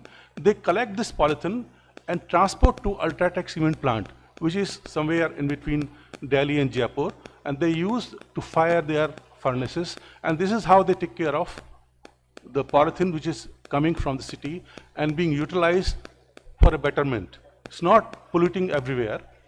Likewise, they separate everything, but only thing they were doing wrong was they have just made the dump of biodegradable waste. They were not treating this properly, and because of this, the leaching of that water was coming to a nearby water body. That was the main problem. So we directed them that you start composting of that. So I think they have started because of pressure from the government, from the High Court directives, and now the problem is solved. So likewise, we can develop many things, similar plants in many areas of Jaipur, and we can get rid of. You see that hundreds of hectares of land in Delhi is being lost to the making dump of solid waste. This is how we can tackle this problem. So this is one example which is very close to Jaipur. You have to just go and see what's happening, what they are doing. Next thing that I have developed at my home at residence level, and I have been practicing for last 15 years. I do not throw any wet waste outside. I compost it, and I have designed a bioreactor, which is Arabic system, and it's you can say, continuous feedback reactor. You put waste from the top, it digests, and then you can take it out and use as a compost. So this is in brief, the kitchen waste, and initially you have to just put some starter, microbial starter, like just cow dung, and that's all. And then it keeps doing all this degradation of solid waste into a compost, and surprisingly, there is no odor. We go and sit there and we take tea there. There is no problem. And I have been using for last 15 years, I said. So this is how the precautions I have described. What we have to do is we can get a good biofertilizers, or you can say compost, and I'm using in my kitchen garden in all plants. And if you do it in a large scale, we can promote each and every household. They can do this kind of practice, and the municipality can do some kind of arrangement. They can collect at a token price, and instead of putting everything into a dumping yard, you can contribute to the society. This can go to the kitchen waste can go directly to the field instead of going into waste place. So this is, there is no need to put all this into landfill, which is again a source of methane. If you put into landfill, then anaerobic decomposition takes place, and it becomes a source of another very toxic greenhouse gas, that is CH4, which is 30 times more toxic than, 25 to 30 times more toxic than CO2. And there is no conflict with the people, because you are doing everything within your household. There is no mirador, and everything is fine. So this is a system which I have developed in a very simple bucket. From the we go for paint in the house, and we purchase this kind of buckets. Yes, you make a.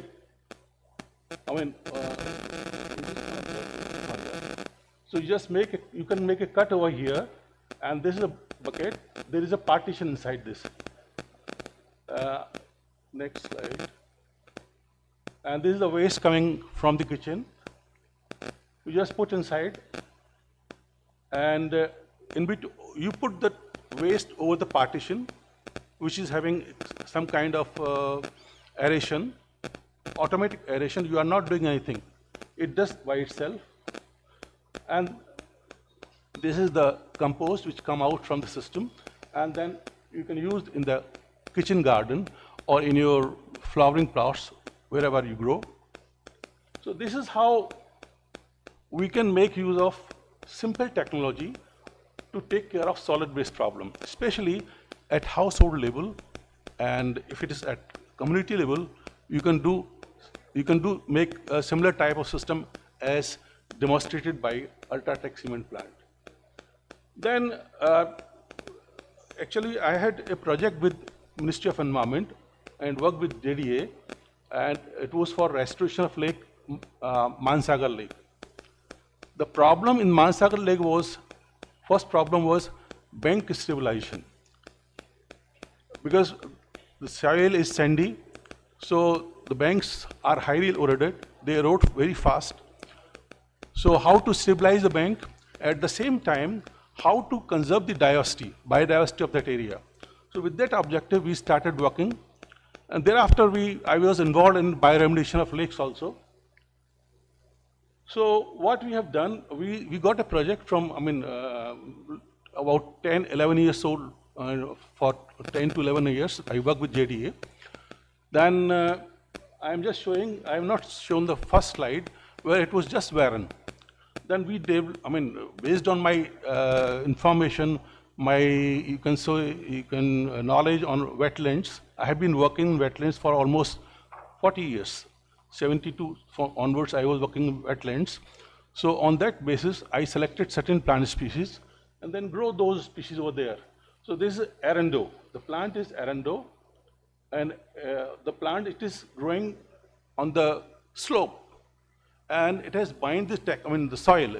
Soil cannot go outside. If there is a water, then it doesn't go out. And at the same time, it serves as a kidney of lake.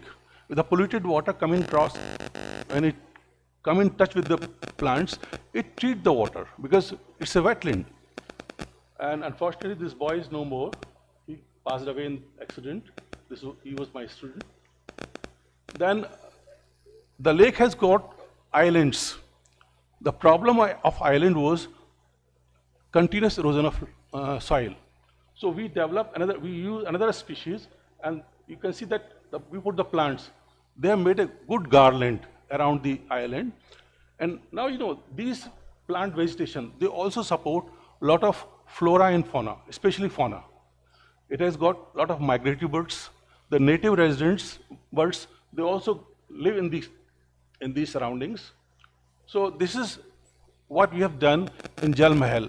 Then we were involved in bioremediation of lake, and further there was some problem because a private party started doing unethical things. Then I filed a PIL in High Court. We won the case. Then I went to Supreme Court, and finally we stopped all that kind of business they were doing at the bank of the lake. Now, next is health and hygiene, which I have been practicing in my house. I have been working on this particular thing for almost 15 years. Now, the main problem in our country is that the condition of toilet is very bad, especially in public toilets. When you go, they stink like anything. So, over 15 years of my experience, I have come out with a very simple combination of chemicals, a cocktail of chemicals. If you just spray, within seconds, the smell go away. You won't get any odor. Second thing, it kills all pathogens, all microbes. I have done a lot of microbiological studies. You won't get any microbes over there. So I have been using, I just clean my toilet twice in a month. And if you visit my home, you won't get any odor. And we use minimum water in the toilet. I'm very sorry to say, but this is fact. And I'm been corresponding with the government. I'm not very interested in patent and all this thing because I have very sad experience with the patent, I'm sorry to say. But I want the government should take up this project at large scale, and I'm free to give my technology to them. And if they want patent, they can do, no problem. So this is, then another thing which I have developed, floating biofilters for treated sewage. I have tried to, do experiment with that Galtaji. I have developed those systems, but unfortunately, those systems could not work for long because there was a lot of menace from the monkey. They used to jump, they used to disturb the system, and the people who swim, and then they used to destroy. But I have the concept. And this concept can be elaborated and can be developed for treating treated sewage especially. You can say the polishing of treated sewage. You know, we put sewage after treatment direct into rivers, which is still not fit because the BOD level is very high. It's not fit. But using these biofilters, we can reduce the level of BOD to 20, below 20, and it also can take care of a lot of SPM, suspended particulate matter. So this is how we can clean our rivers. For that, I am also in consultant, I am making correspondence to the government, and maybe if I get success, I'll try to demonstrate this technology at large scale for the benefit of country. Thank you very much for your patience hearing. I'll not take much time. I hope if you have any questions, inquiry, you are all most welcome.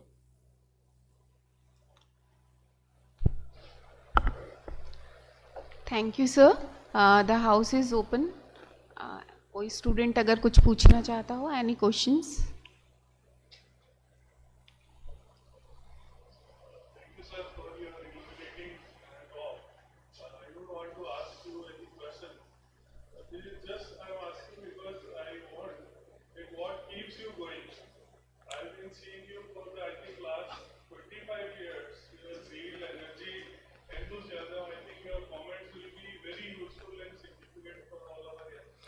No, actually, my quest for such always is there, and I have been doing right from my, when I took, after doing MSc, PhD, so this is the zeal which which motivate me, and for when you are asking all these things, I developed interest in herbs also. I prepared many herbal medicines, which are very good for, patients suffering from diabetes, patients suffering from insomnia, patients of, there are many things. So this is my another area. I go to wild area, collect the plants, dry the plants, make myself, I pound the plants. It's my interest. And thus I just give free to everyone. So like that, this is my passion. Now I request ma'am to present a token of appreciation to KP Sharma sir.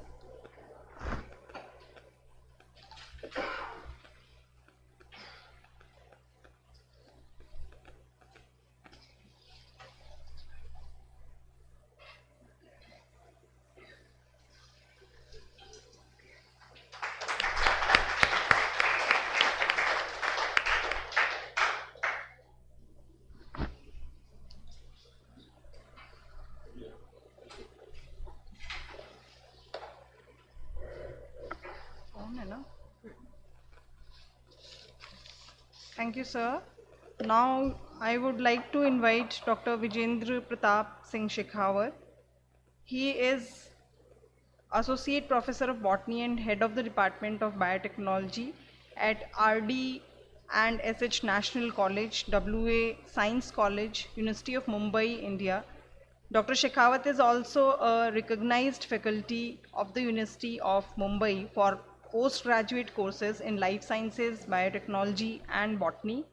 His research work includes plant and environmental biotechnology, biofuels, plant tissue culture, salinity stress, wasteland development, and restoration of ecological habitats.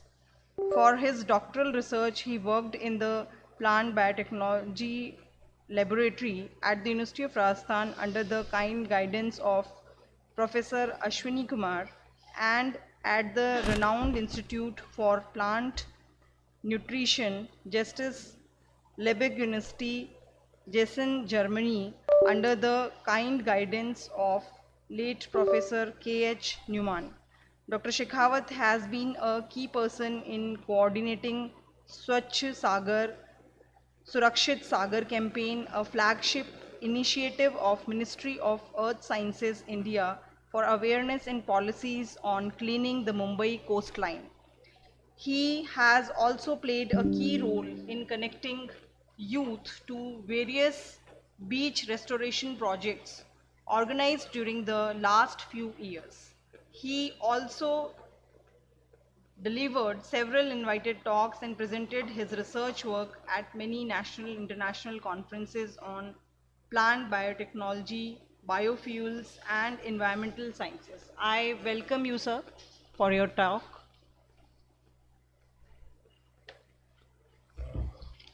Thank you very much, Dr. Rashmi Pareek ma'am. It's always a great pleasure to be in University of Rajasthan in front of all your teachers. You always feel as a student and always you wish to learn rather than saying something. I think when I was in Maharaj College, second year, my adorable teacher, Professor K.P. Sharma said that one good professor or the one who is a good professor is or will always remain a student. So with that note, I just want to share a few thoughts about what are the, since the topic of the conference is challenges. So one of the major challenges the world is facing today, I will be talking about that.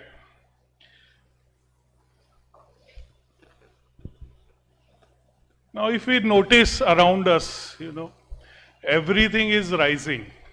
Everything literally is rising. I'm not talking about my weight, but be it love marriages rising, divorce rising, production rising, demand rising, pollution rising, awareness about pollution rising. So everything is on the rise. Whether it's a positive sign or it's a negative sign, that is important. Now we have started thinking about, solutions. We have already created problems, so now we are trying to find out solution for all the things which are trying to modulate or meddle with our very delicate ecosystem, our biosphere.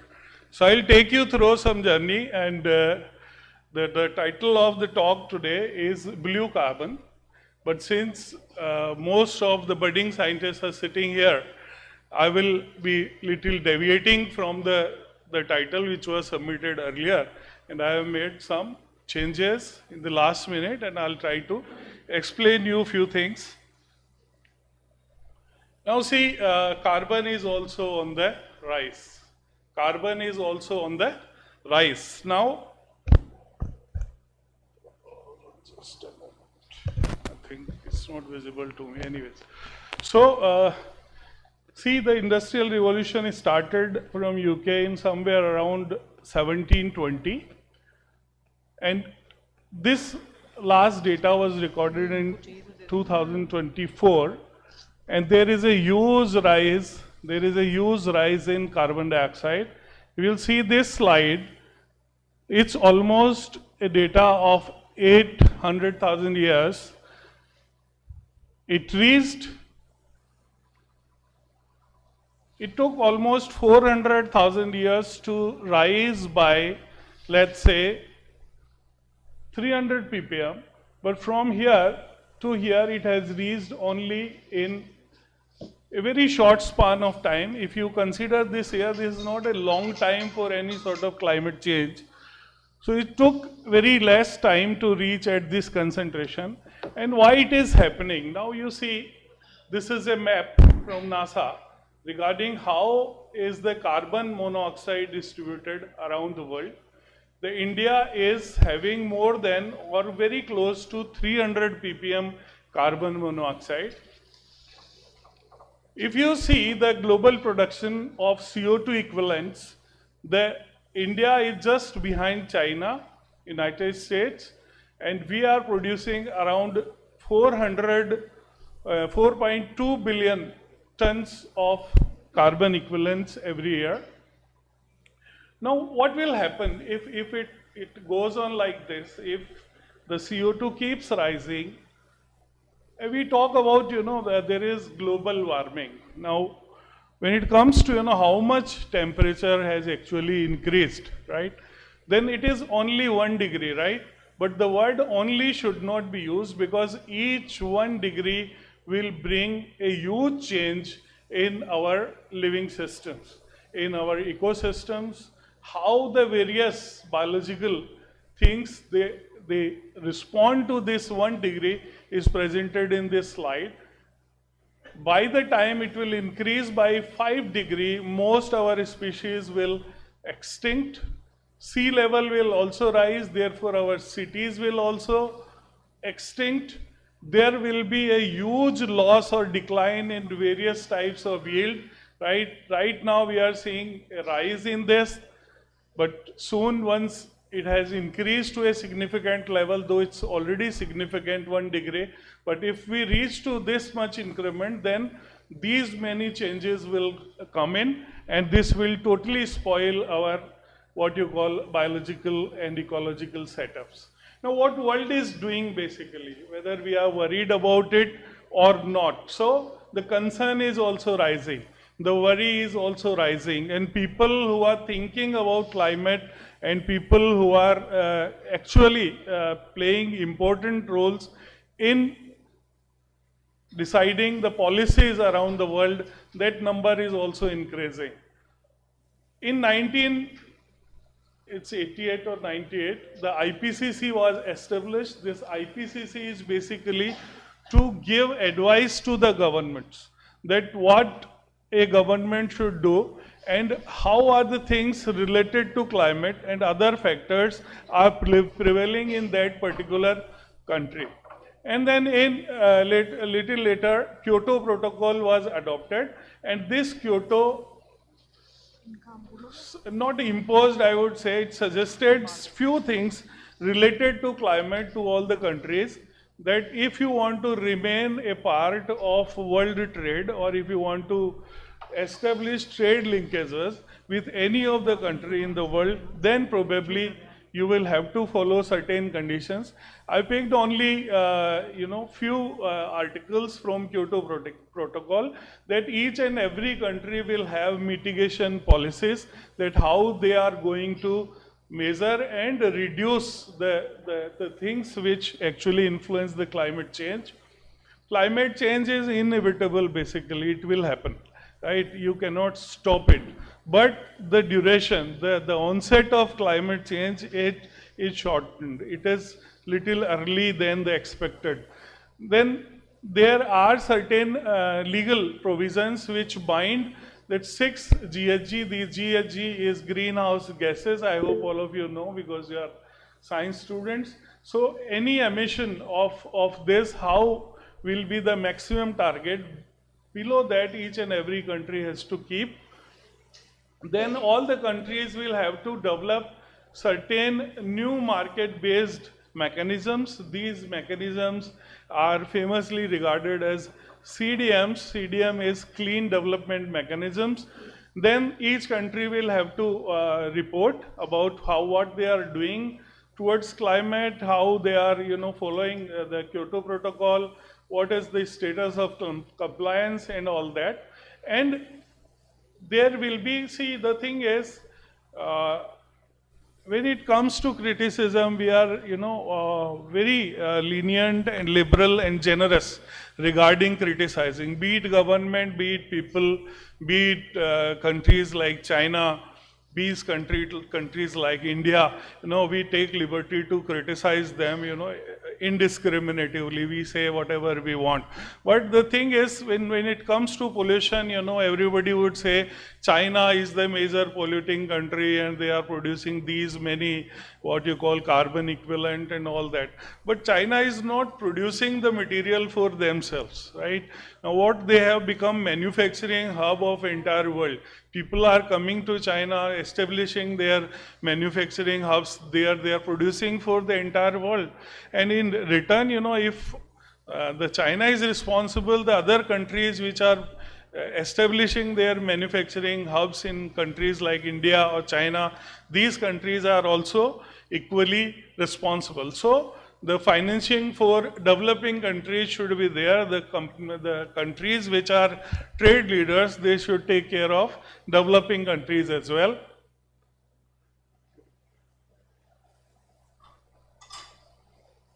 Now, what are the culprits? Who is actually producing?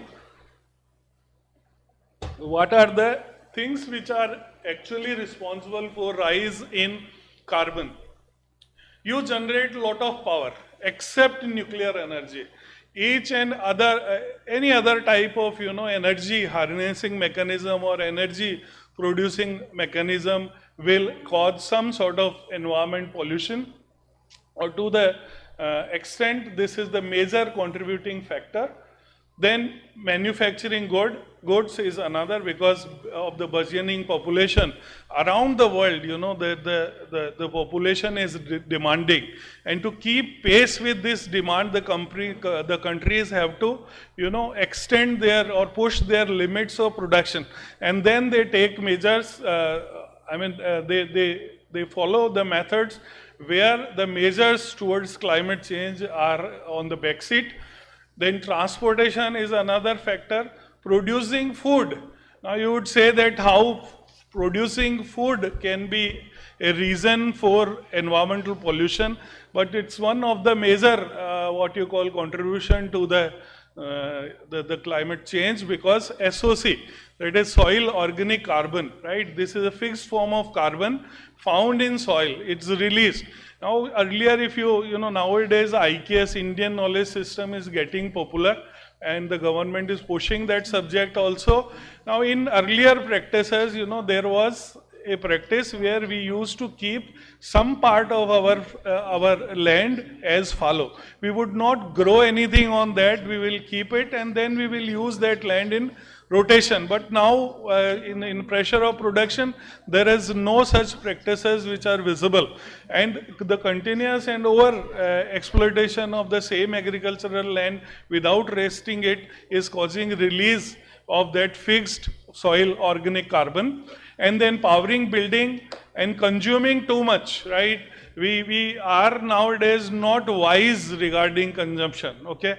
We have become some sort of, total independent regarding what we are using, how much we are using, what number of clothes we have, how much food we order, how much we eat.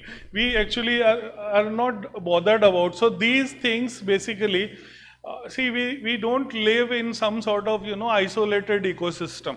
The one beauty or one basic character or one defining character of ecosystem is everything is overlapped, everything is connected. So if you, let's say you disturb transportation, food production disturbs. If you disturb food production, the forest or deforestation will increase. So all these things are basically interconnected. Now see, I'll give you two examples. Whenever we use internet today, if let's say we send one small email of 1 kilo base pair size, you are basically releasing 4 grams of carbon dioxide. Now if this mail is forwarded by many people, okay, there will be a cascading effect of it. And sending one email and boiling 1 cup of water requires same amount of energy. Same way, if you send an email with 1 to 5 megabyte size, then it will be equal to around 80 meters running a car, and so on. Are you getting my point? So each and small, for example, the next slide, here it's WhatsApp forwards. We do it indiscriminatively without thinking that what is going to be the climatic impact of this. Now you see that if one group chat is done, right, this will be a 40 days of a tree's hard work.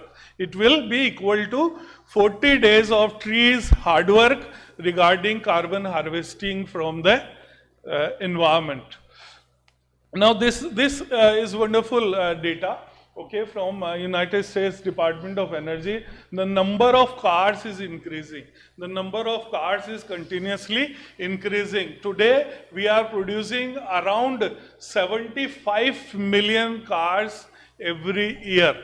And already the registered users for the car by this year, have reached more than 1 billion. In 2017, the number of cars registered was 1 billion, and it is substantially increasing. It is not that we are, nowadays we talk about carpooling, using public transport, more walking and so on, so that we take care of our health, we take care of our finances, we also take care of climate. But still the number of cars is increasing in an unprecedented manner. Now, this is another factor, land use is also changed, right? I think I read somewhere, I don't know if it's a correct information or not, that after 2060, only the China will be the country which will have 100% food security, right? And why China will be secure at the food front? Because they have already preserved their land. They are not changing their land use much, right? But as you see, as the land use is changing, the rise in what you call the fossil fuel is also changing. Now, what are the major concerns? Increase in CO2 emission, the global mean temperature is rising, the seabed level is already rising, and climatic patterns are also changing because of, now you see there is a small diagram here, just because most of you are students. See why these gases, carbon dioxide is able to trap the heat. You will be surprised to note that it is not the carbon dioxide which is the major factor for global warming. It is one of the major man-made factor for the global warming. The major factor is H2O, water vapors, which comes from the sea. Why? Because the structure of water is very similar to CO2, and there is a possibility of vibration in this molecule, and that enables this molecule to absorb more heat as compared to oxygen and nitrogen. So that's why this increment in carbon is a matter of worry. So this is how the global temperatures are increasing. Since this period, 1880, the increment in temperature is just 1 degree, not more, but 1 degree is a very high when it comes to biology, right? At 36 degree, our enzymes work maximum.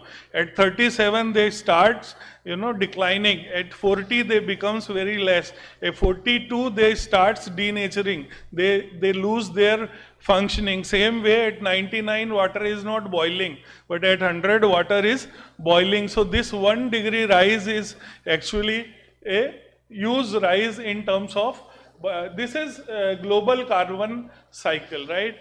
Now, हमने बचपन से पढ़ा है, ऊर्जा न बनती है न नष्ट होती है, पदार्थ न बनता है न नष्ट होता है, matter cannot be created, it cannot be destroyed, right? Energy cannot be created, it cannot be destroyed. Then why we are worried?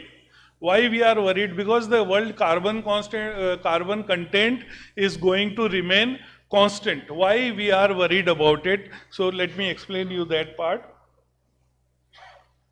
See, this is a global carbon cycle, and it was taught to me by K.P. Sharma sir in MSc, and I hope, sir, my facts are correct, that when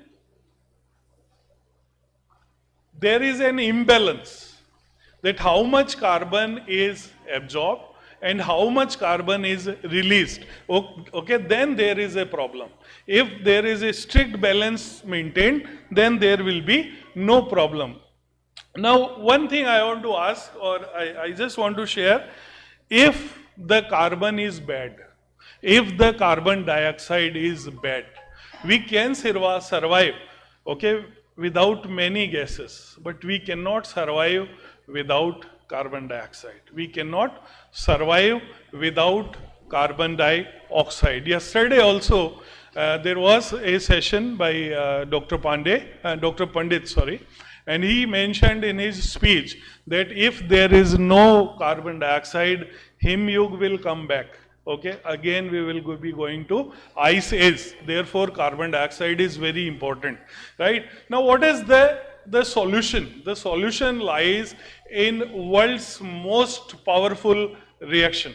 Now what is that world's most powerful reaction? Okay, the most powerful reaction should be the reaction that provides you food. Okay, the sole mechanism for energy input in the living world, and that reaction you all know is photosynthesis. So the solution for this lies in photosynthesis. So how we can use the photosynthesis process for our this thing and how it is helping us. I'll take you through some slides and then I will conclude it, right? Now you see these three things are very important for us. One is biomass, because we eat, we wear, okay? Whatever we do is coming from biomass. The fossil fuel today, what we use is, you know, there was an era before Carboniferous era that the trees were used, the animals were used, and there was a landslide, okay? All this biomass was pressed under layers in piles of soil, and there was a very high temperature below this soil, and then this biomass was converted into various types of hydrocarbon.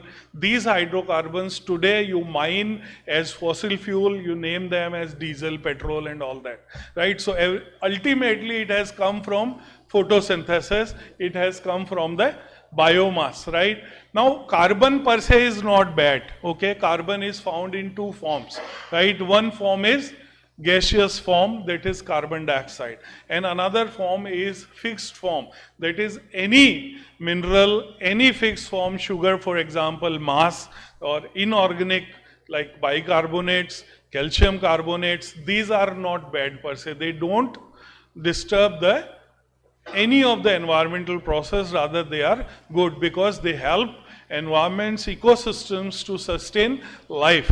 And the second aspect is, if the carbon dioxide increment will be there, whether the productivity will increase or not. Yes, productivity will increase, but to a certain extent, not beyond, because if the carbon dioxide increases, okay, the photosynthesis also increases, but to a certain extent. As I said, that as the temperature will rise, the enzymatic functioning and other processes of life will be diminished. The second is carbon pool, that how much carbon is present in gaseous form, whether it is supporting the production or it is disturbing the production.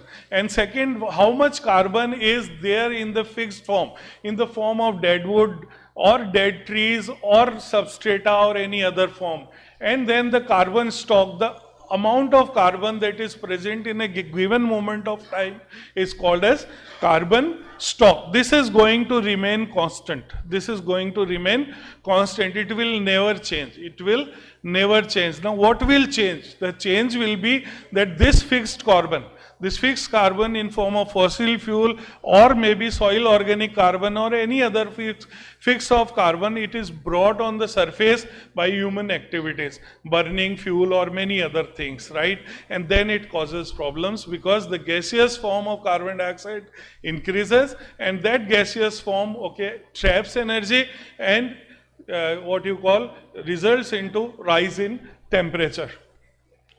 So what is carbon sequestration basically? Carbon sequestration, sequester word means harvesting, okay? Trapping something, capturing something and putting it into the stock, putting it into in its fixed form is called as carbon sequestration. There are three forms of carbon sequestration. One is biological carbon sequestration, that is strictly by photosynthesis. Second is geological carbon sequestration, where this carbon dioxide and other forms of carbon are converted into rocks or rock deposits. And the third form is technological carbon sequestration. Around 25 years back, few universities, TUs in Europe, they started experimenting that they harvested carbon, they compressed it and then they dumped it into the sea. But then there was a calculation that how much energy it took to harvest and to put it via mechanical processes, via machines. You know, there are two types of heads in any student's, scientist or person's life, right? These two heads are engineer's hat and gardener's hat. Right? If you are wearing engineer's hat, that means there is a strict protocol. You have to follow a strict process, a strict what you call step-by-step flow of things, then you will try to achieve. You know, this limits, okay? Like if you put up any sort of engineer's process in cultivating a tree or in bringing up a child, then this is not going to work. Same way, the climate, the environment is also a living entity. So with engineer's hat, you cannot handle the environment issues. You will have to have a gardener's hat. Gardener knows today it is raining, what should I do? Today it is, you know, sun is shining, the sunlight is scorching, what should I do? Water are demanding, the plants are demanding water today. Today there is water logging. So gardener, you know, keeps on changing his plans, keeps on implementing new things, right? So all these three processes are very effective. There is no doubt about that. However, you know, when you do technological carbon sequestration, the amount of carbon generated will also be high, and many a times it will be higher than what you have harvested. And this geological carbon sequestration, of course, it depends on natural processes. So that is again a difficult process for you.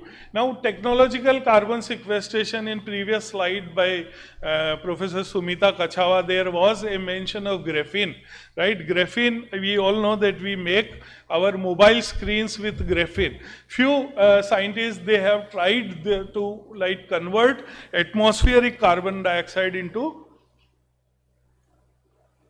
graphene, but again the amount of carbon consumed was higher than amount of carbon harvested. So this is not a wise idea until and unless, let's say, you are applying it to a chimney of a factory or any exhaust of a factory, then it is fine, right? Because huge amount of carbon, you never know how much time it is going to take to harvest it through photosynthetic or natural processes. So you go for mechanized processes. Geological carbon sequestration, natural processes will take its own process, but biological carbon sequestration, be it aquatic ecosystems or be it terrestrial ecosystems, it can help you a lot in harvesting your carbon. So as I said, the photosynthesis is the only process which will give you some sort of solution to this problem. Okay, we all know the photosynthesis is conversion of gaseous carbon dioxide into first carbonic acid, and then it is assimilated by the enzyme Rubisco to produce sugars, right? And this is the only solution which will help you to reduce the amount of carbon dioxide in the environment. So what people are doing, they are trying to, on the one hand, they are trying to plant more trees. They are trying to develop systems, okay? Now you must have heard Miyawaki forest systems, okay? Whether it's working or not, that's a point of debate. But still, there are many methods coming in, okay? Social forestry, urban forestry, that people are trying to make the habitats, make the what you call cities and other places more green, so that photosynthesis can increase and they can harvest more carbon. And at that same time, the people are trying to mimic the biological processes. People, you know, there is a famous saying that if you want to become a big person, be a successful person, you start mimicking those you wish to follow, right? What they have done, you also do. So some, maybe not 100%, but 50% successful, you will also become. So the human are trying to mimic the photosynthetic process, and they are trying to develop machines with like, you know, facilities where algae can grow, or some other plant systems can grow and they can harvest carbon dioxide. I'll just skip this slide. And now I mentioned somewhere that the agricultural systems, they are also contributing to the rise in carbon dioxide. So these are some methods which are suggested by Westall and Green. Dear students, I know I am between you and your lunch, but if you will allow me 5 more minutes, I will conclude it, and then probably we can have a good discussion, right?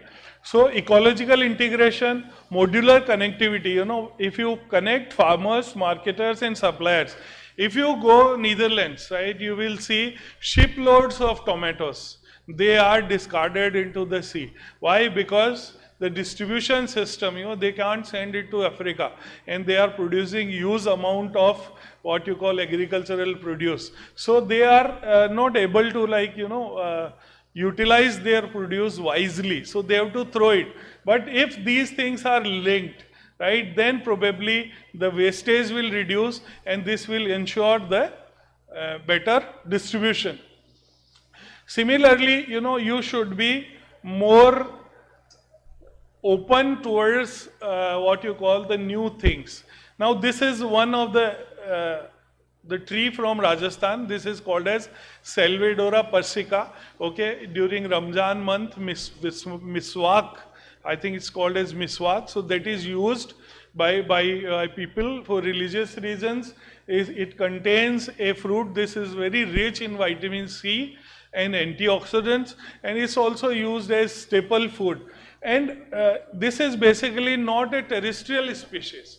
This is basically a mangrove species, or more precisely, this is a associated mangrove species. I'm sure you must have read that once upon a time, J.L.N was a sea, right? So this plant, okay, the amount of carbon it harvests is not more but not less than many mangrove species, right? So this can be, if we develop, so let's say, some silvipastoral systems with the help of Salvadora.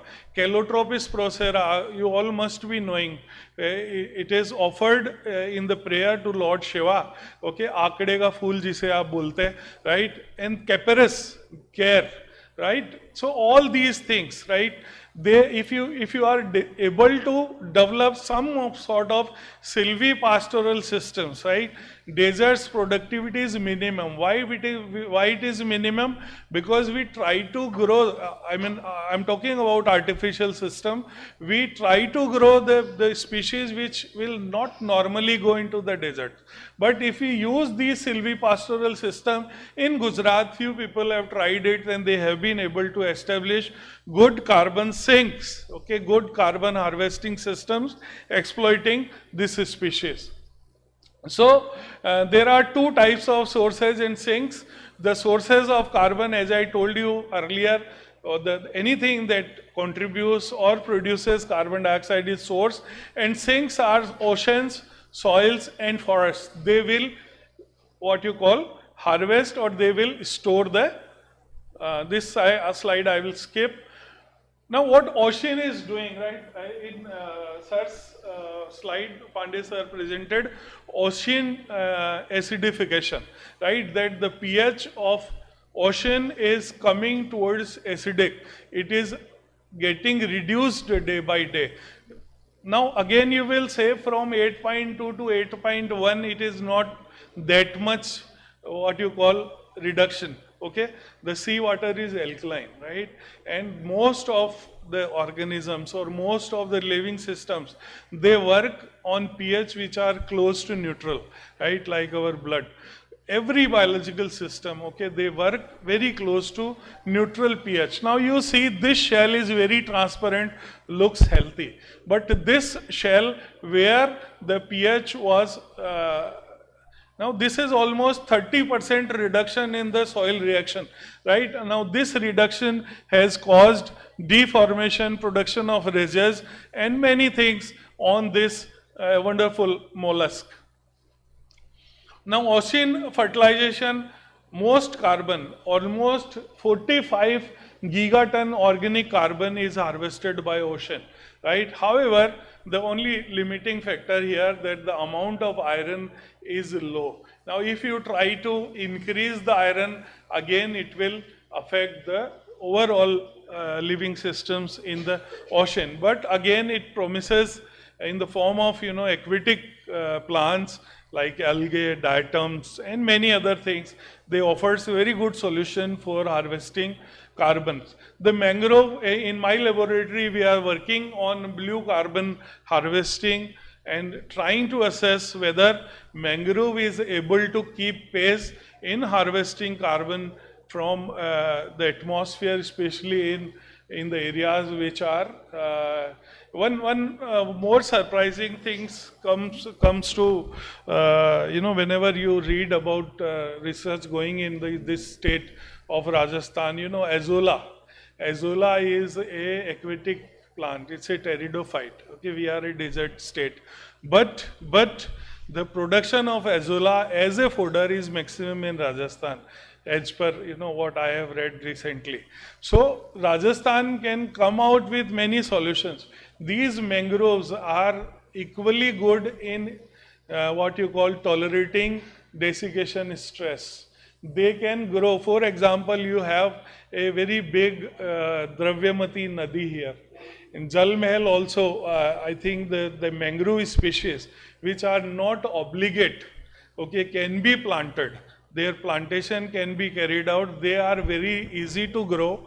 And up to 3 years, I have observed them in my experiment that they are able to grow with fresh water irrigation.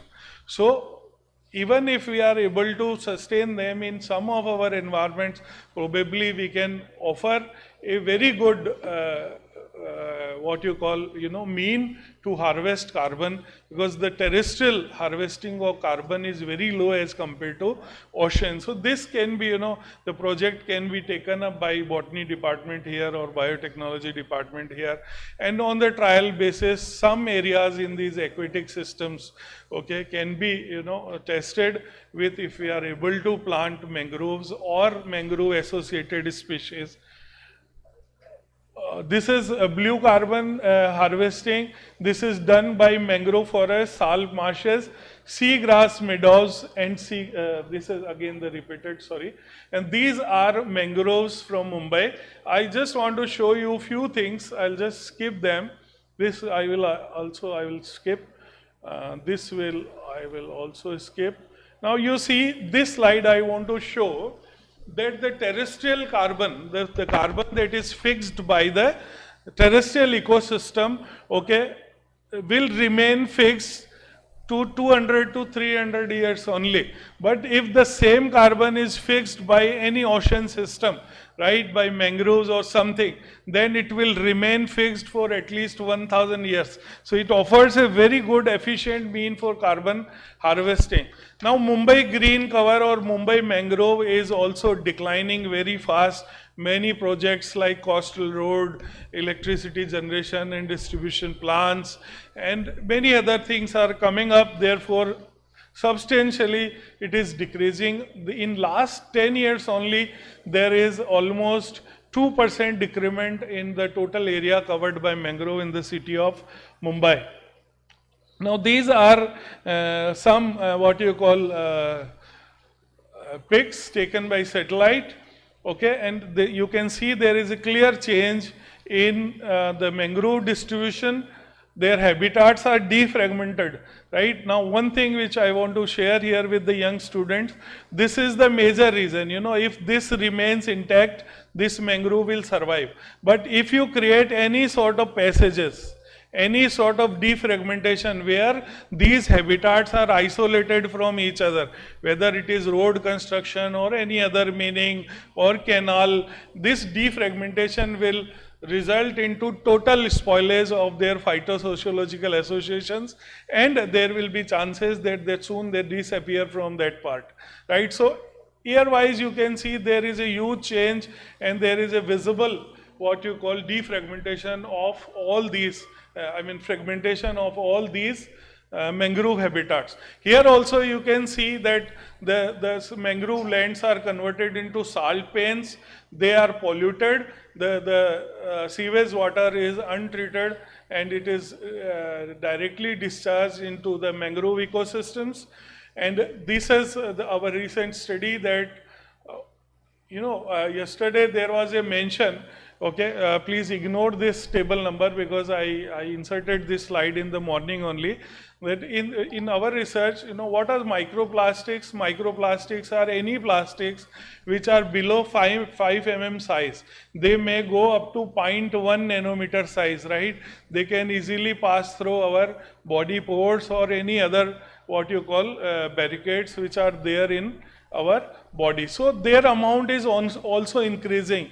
Almost all kinds of functional groups are present in these microplastics. This is FTIR spectra of the soil taken from mangrove, and you can see all these sorts of microplastics are found in the habitat. Then this is biological invasion. Now you see how the species are very strong. Now this species is basically Eichhornia crassipes. This was brought, again I am not blaming to any Britisher or anybody. Years back in 18th century, this was brought by a governor as an ornamental plant, and this has now become a problem worldwide, right?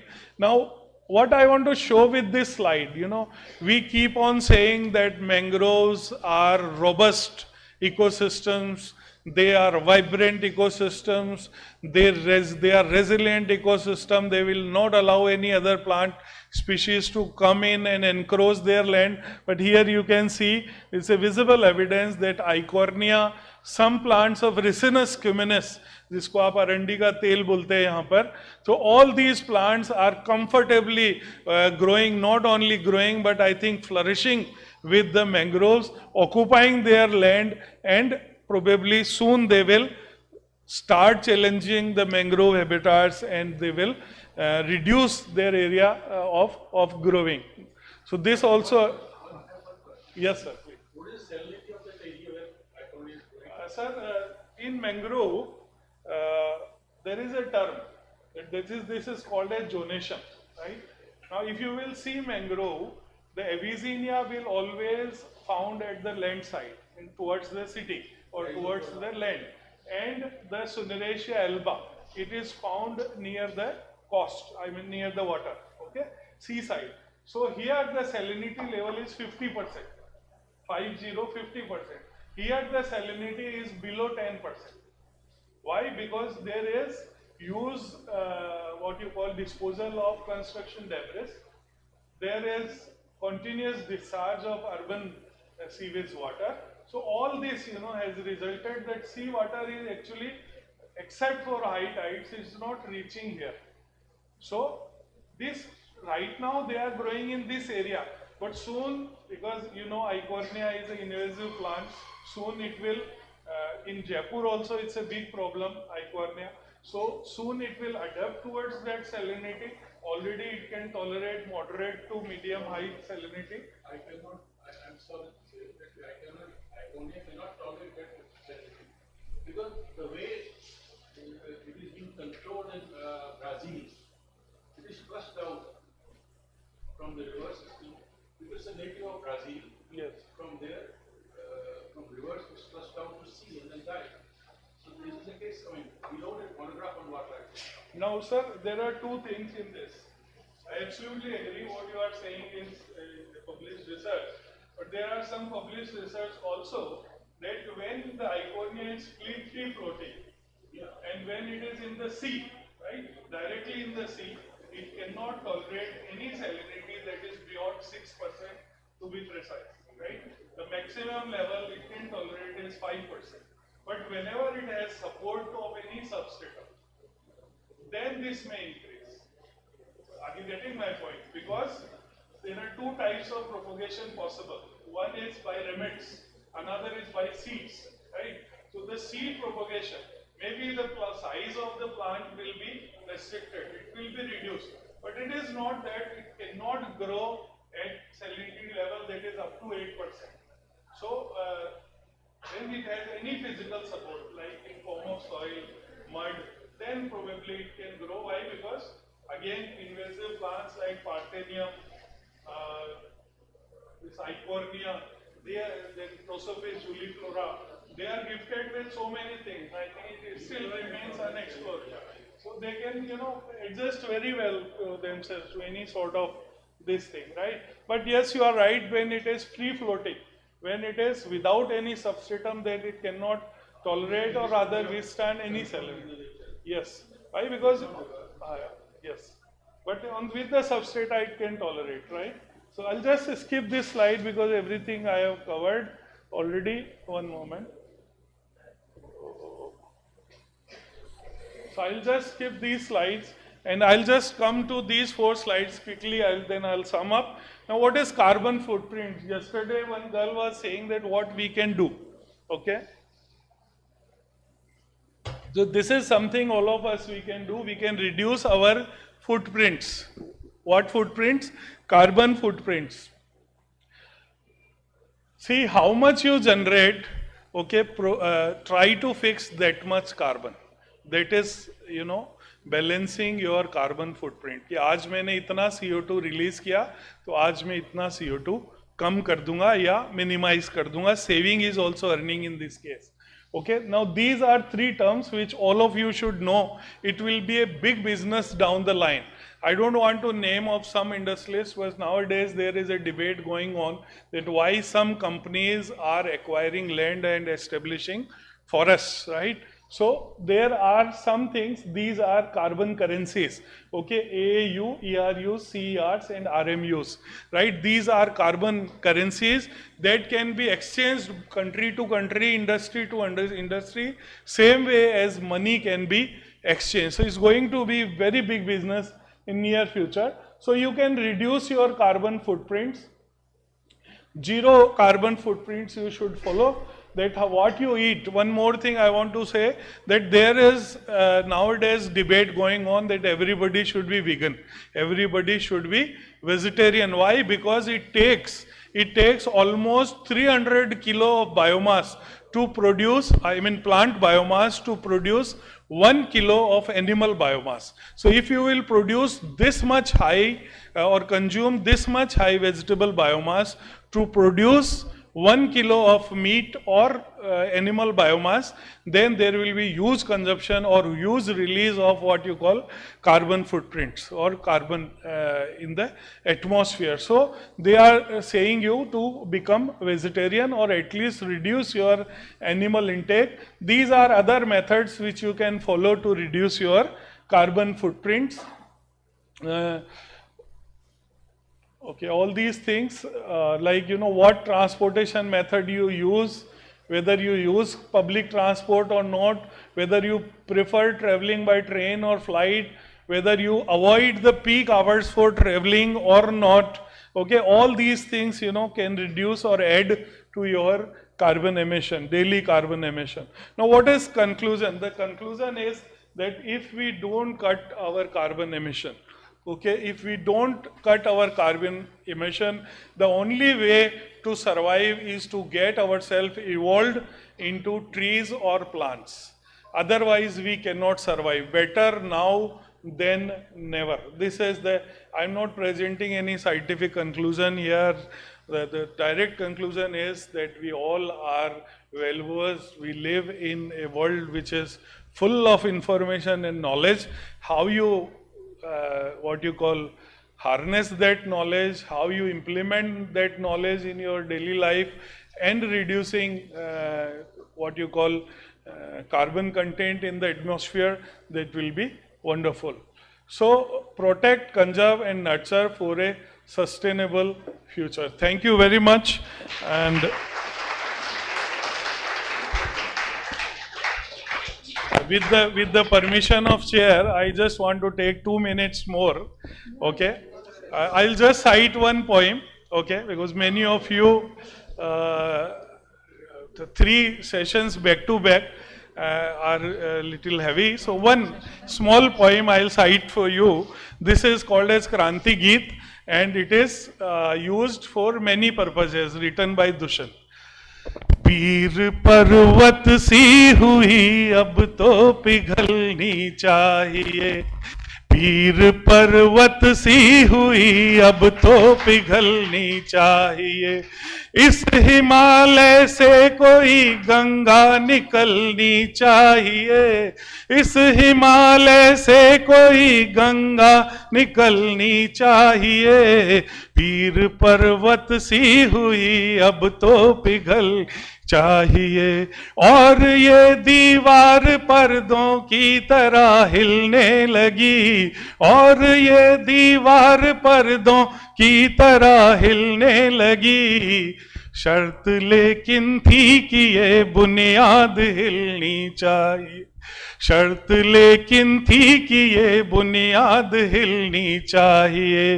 हर शहर में, हर गली में, हर शहर में, हर गली में, हर नगर, हर गांव में हाथ लहराते हुए हर लाश चल चाहिए, हाथ लहराते हुए हर लाश चलनी चाहिए।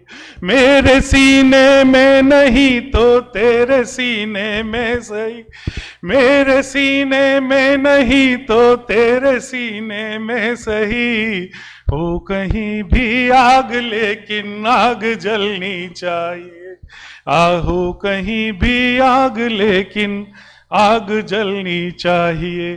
Thank you very much.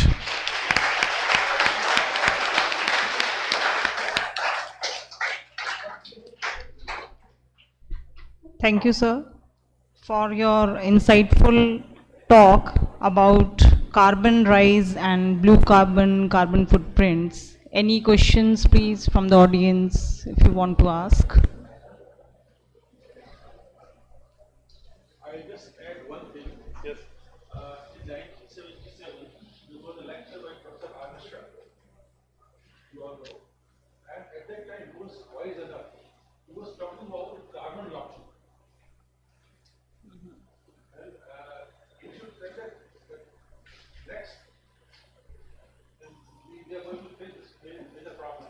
We will not fix carbon in various means, by biomass and all this. We will have a lot of environmental issues that we have to do. Thank you. That's just what he said, that next statement. Thank you sir. Now, I would request Chetna Sahel ma'am to present the token of appreciation. Chetna ma'am? Chetna ma'am.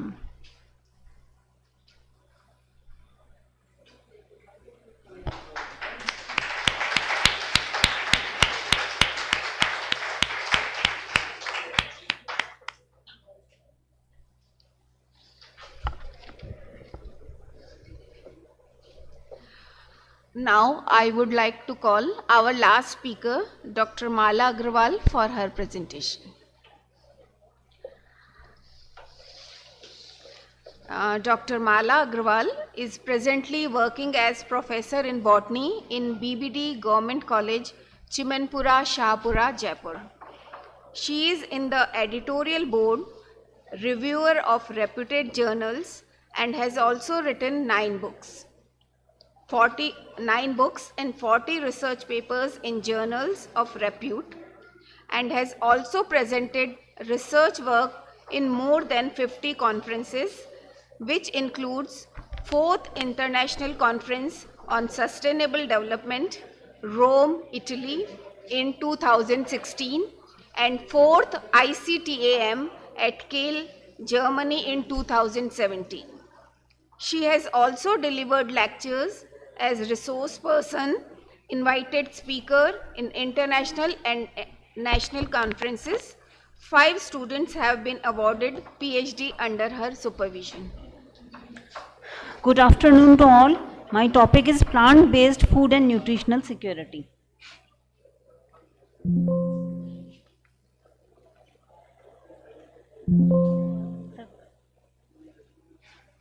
I will start. At the present day, we have enough production or sufficient production of food. So problem is not a food availability.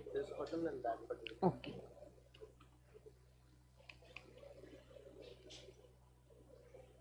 Not moving.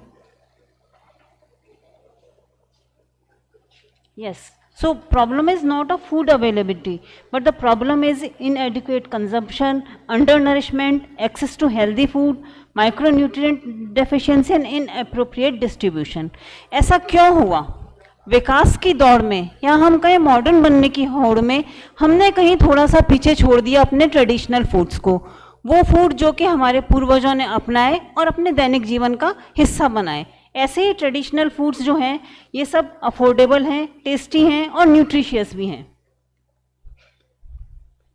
ये traditional foods हैं millets. सबसे पहले हम देखें तो मोटा अनाज जिसको हम कहते हैं गरीब का भोजन, श्री अन्न। मिलेट्स क्या है? Millets are a diverse group of ancient small seeded nutritious grain and have significant health benefits. India is the largest producer of millets in world and being more concentrated in Rajasthan, Karnataka and Maharashtra. We produce 9 millets: pearl millet, finger millet, barnyard millet, foxtail millet, kodo millet, sorghum, porso millet, little millet and brown top millet. They are full of nutrients, excellent source of minerals like iron, calcium, magnesium, phosphorus, potassium and vitamin B. They are high in fiber content. These days in modernization we are going towards fine flour, super fine flour, which are very, very difficult to digest. But these have high fiber content, easy to digest, promote weight loss, the problem of obesity we all know, and help to control blood sugar levels, diabetes. Phytochemicals, they have secondary metabolites, so they boost our immunity, give us power to fight with disease. They are gluten free. We all know today one of the major problem is they have gluten problem with the wheat. So all of them are gluten free. They can be easily grown, drought tolerant, and they are low input. They do not need much irrigation. They do not need much fertilizers. First of all, I will talk about bajra. Rajasthan is the largest producer of bajra. Every place in Rajasthan you can find the fields of बाजरे के खेत हमको सब जगह मिलेंगे, specifically western Rajasthan में और जोधपुर में। ये फोटो है बाजरे की खेत की जो कि मेरे कॉलेज के बहुत पास में उग रहा है। Pearl millet, it is rich in macronutrients, B vitamins, minerals and antioxidants. Antioxidants आज हम ज़्यादा से ज़्यादा कंज्यूम करना चाहते हैं क्योंकि ये हमारी जनरल इम्यूनिटी को बूस्ट अप करते हैं। Macronutrients are protein, carbohydrates, dietary fiber, fat. B vitamins, thiamine, riboflavin, niacin सभी हैं इसमें। Minerals, iron, zinc, calcium, folic acid, they are again it is gluten free. And it is antioxidant properties and slow digesting. It has low glycemic index, so maintains stable blood glucose levels. This is finger millet, ragi.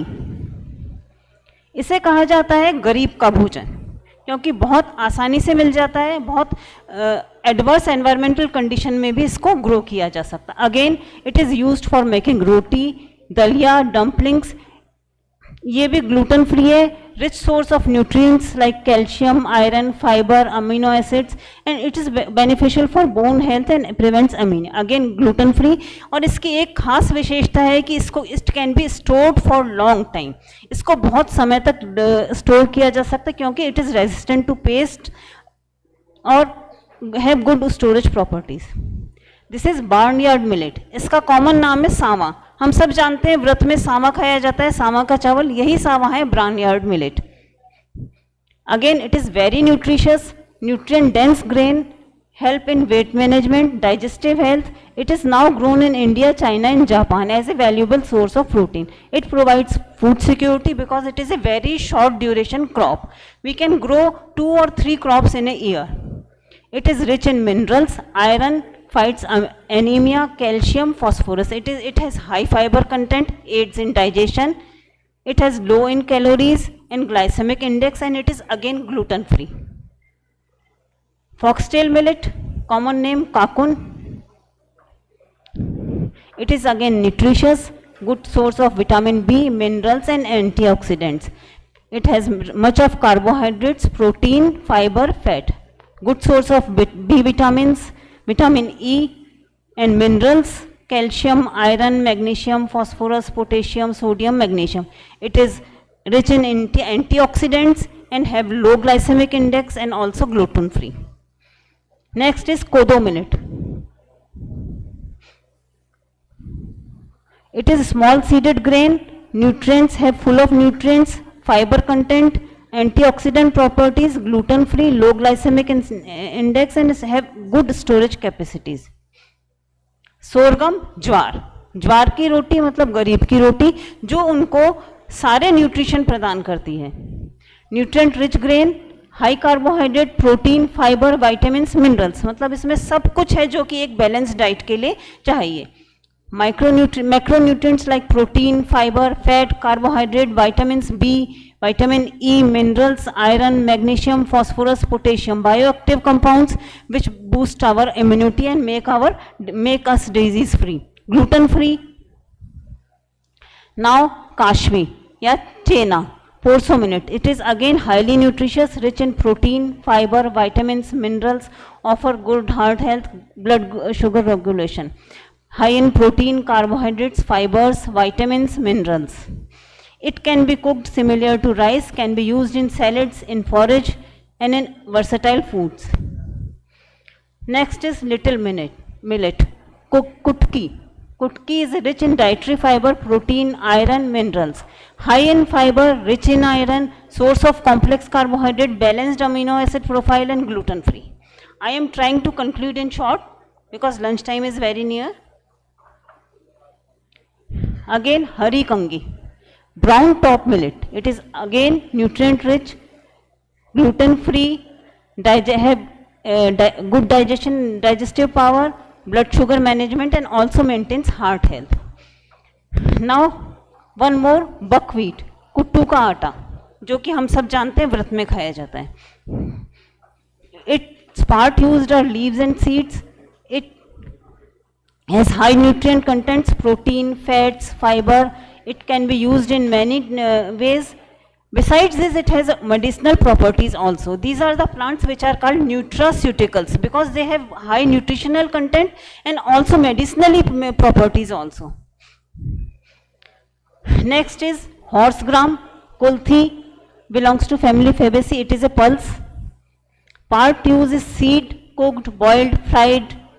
High nutrient content, can be used in many ways, have medicinal uses only also. Again, agethi, rajma की तरह से दिख रही है. Flowers are used, seeds are used. Its leaves contain high carbohydrates. It can be used as food or as a medicine also. Visya feba, same की तरह से दिखती है, broad bean, double bean. Its seeds are used, rich in carbohydrates. It has many uses as food and as a medicinal purposes. Now, when we talk about nutrition, it's become necessary to talk about moringa, sejna. Its part used are fresh leaves, flowers, green pod, seeds. It has high nutrient content, and one significant thing is vitamin A and C are higher than carrot and orange. All essential amino acids it contains. It has many uses as food and as medicinal purpose. Amaranthus, चौलाई, बहुत आसानी से उगती है. हम अपने घर के आसपास, स्पेसिफिकली रेनी सीजन में हम इसको अपने आसपास उगा हुआ देखेंगे. तो ये फूड है which is available at no cost and gives us a lot of nutrition.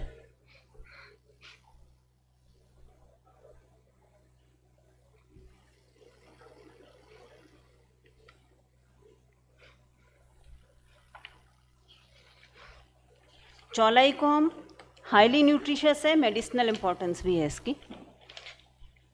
आगे नहीं बढ़ रहा है.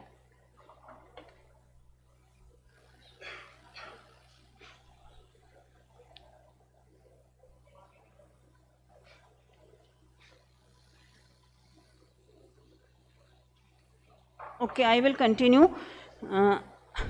अगर हम न्यूट्रिशन की बात करें और हम राजस्थान में रहते हैं तो दो चीज़ों की बात करना बहुत ज़रूरी हो जाता है. वो है केर और सांगरी. ये कैपेरिस केर. Immature flower birds, young leaves, shoots and seeds इसके यूज़ करते हैं. ये भी हाईली न्यूट्रिशियस है and has medicinal properties also. खेजड़ी, ये हमारा स्टेट ट्री है. इसको राजस्थान का कल्प वृक्ष भी कहा जाता है क्योंकि इसका हर पार्ट यूजफुल है. इससे हमें बहुत टेस्टी और न्यूट्रिशियस सांगरी मिलती है. इसका फ्रूट, इसकी leaves are a good fodder. इसकी बार्क है वो मेडिसिनल पर्पस में यूज़ होती है. इसकी बार्क से गोंद मिलता है जिसमें कि हाई मेडिसिनल प्रॉपर्टीज़ होती है. हम सब ने खेजड़ली गांव का नाम सुना है. अमृता देवी ने जो 1730 में खेजड़ी के लिए बलिदान दिया था, क्योंकि ये वो पेड़ है जो उनका लाइफ सस्टेनिंग सिस्टम था. अगर वो पेड़ नहीं तो वो लोग नहीं. तो इस पेड़ के बिना वो जीवन की कल्पना कर ही नहीं सकते थे. इसलिए उन्होंने ये किया कि पेड़ नहीं होगा तो हम खुद कट जाएंगे. और शायद ये कहानी हम सभी जानते हैं. ये खेजड़ी के पेड़ हैं जो कि हमारे कॉलेज के पास से मैंने पिक्चर लिए। इसमें आपको दोनों चीज़ें दिखेंगी, स्टेट ट्री खेजड़ी और हमारा राज्य पशु कैमल। ये देखिए कितने आराम से कैमल खेजड़ी के पेड़ को फीड कर रहे हैं। बहुत अच्छी पिक्चर मिली मुझे। ये प्रोसोपिस सिनेरिया, इसके कुछ मेडिसिनल यूजेस। मेरी फर्स्ट स्टूडेंट ने काम किया था प्रोसोपिस सिनेरिया ने।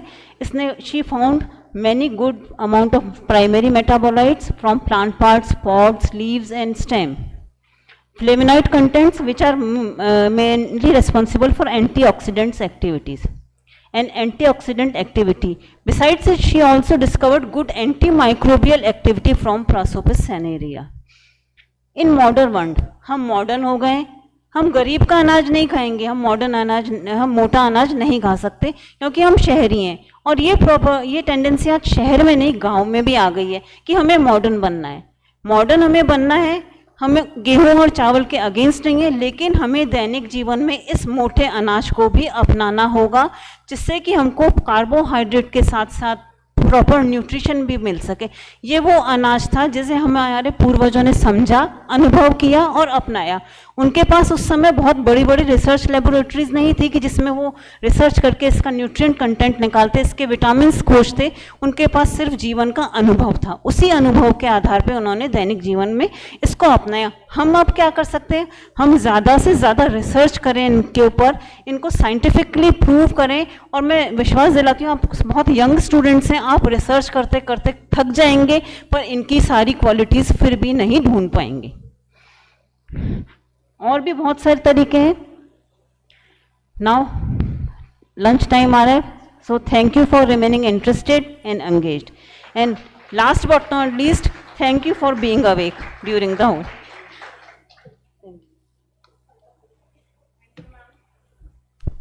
Thank you, ma'am. Any question? Okay. Now I would invite Dr. Anita Katara, ma'am, to present the pot as token of appreciation.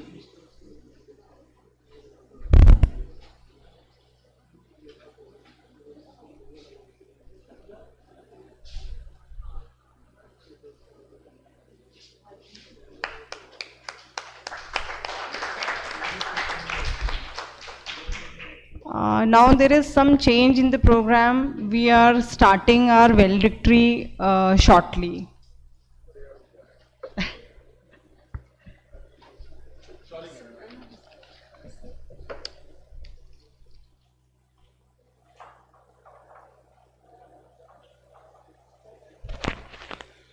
बहुत बहुत धन्यवाद रश्मि मैम, निधि माथुर मैम, आपने सेशन चेयर किया।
सभी स्टूडेंट से निवेदन है कि आप बैठ जाइए प्लीज, बाहर ना जाए, बैठिए आप।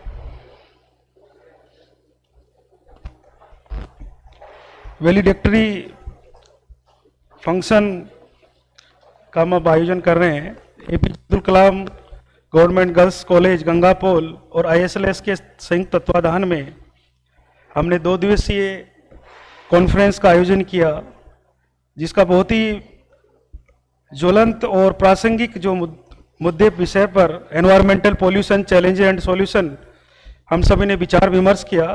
हमारे कई विद्वान साथियों ने ऑनलाइन तथा ऑफलाइन दोनों ही तरीके से अपने अपने पोस्टर और पेपर प्रेजेंट किए, सभी का आभार। अब मैं मिलिट्री फंक्शन के लिए हमारे अतिथियों को मंच पर आमंत्रित करना चाहूँगा। प्रोफेसर अशोक कुमार सर,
आप सभी का पुनः सभागार में स्वागत है।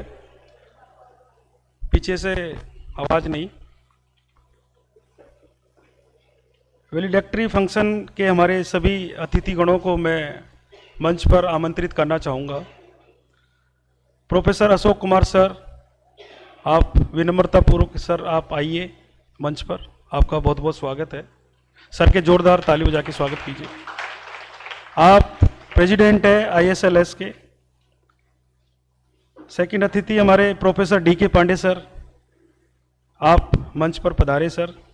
आप एडजेंट फैकल्टी है MIT मणिपाल यूनिवर्सिटी। सर के लिए जोरदार ताली बजा के स्वागत कीजिए। अब मैं प्रोफेसर मधु कुमार मैम को मंच पर आमंत्रित करना चाहूँगा कि आप आए। मैम रिटायर्ड प्रोफेसर है डिपार्टमेंट ऑफ जूलॉजी में एंड एमिरेंट साइंटिस्ट ऑफ है UGC में। मैम के लिए जोरदार ताली बजा के स्वागत कीजिए। अब मैं हमारे APJ अब्दुल कलाम महाविद्यालय के प्राचार्य सर हेमंत पारीक सर को मंच पर आमंत्रित करना चाह रहा हूँ। सर ISLS में सेक्रेटरी भी है। सर के लिए जोरदार ताली बजा के स्वागत कीजिए।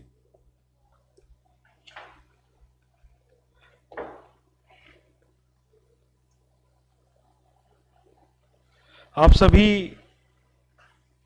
अतिथिगणों का स्वागत। हम सबको मालूम है कि हम 2 दिन यहाँ पे बहुत ही ज्वलंत और वैश्विक मुद्दे पर, जिसका विषय था कि environmental pollution challenges and solution पर भी विचार विमर्श किया, मंथन किया। हमारे कई विद्वान साथियों ने ऑनलाइन मोड पे तथा ऑफलाइन दोनों ही तरीके से अपने अपने तरीके से पेपर प्रेजेंट किए, पोस्टर प्रेजेंट किए। मैं सभी का आभार व्यक्त करता हूँ। अब मैं हमारे अतिथि देवो भव परंपरा के तहत मैं सभी अतिथियों के स्वागत के लिए मैं प्राचार्य महोदय प्रोफेसर हेमंत पारीक सर को आमंत्रित करता हूं कि आए और प्रोफेसर अशोक कुमार सर का बुके भेंट कर उनका स्वागत करें।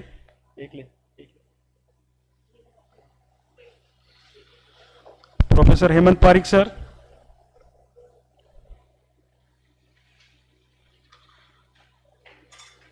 जोरदार ताली बजा के सर का स्वागत कीजिए। बहुत बहुत धन्यवाद सर। अब मैं प्रोफेसर डी.के. पांडे सर का स्वागत के लिए प्रोफेसर चेतना सहल मैम को आमंत्रित करता हूं कि वे आए और सर को बुके भेंट कर उनका स्वागत करें। अब मैं प्रोफेसर मधु कुमार मैम का स्वागत के लिए हमारे महाविद्यालय की निधि मैम को मैं आमंत्रित करता हूं कि वे आए और मैम को बुके भेंट कर उनका स्वागत करें।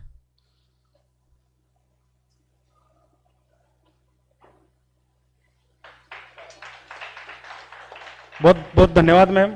अब मैं महाविद्यालय के प्राचार्य महोदय के स्वागत के लिए हमारे जो कॉन्फ्रेंस के ऑर्गेनाइज सेक्रेटरी है प्रोफेसर बच्चन सिंह जी को आमंत्रित करता हूं कि वे आए और सर को बुके भेंट कर उनका स्वागत करें। बच्चन सिंह जी सर, जोरदार तालियां बजा के सर का स्वागत कीजिए।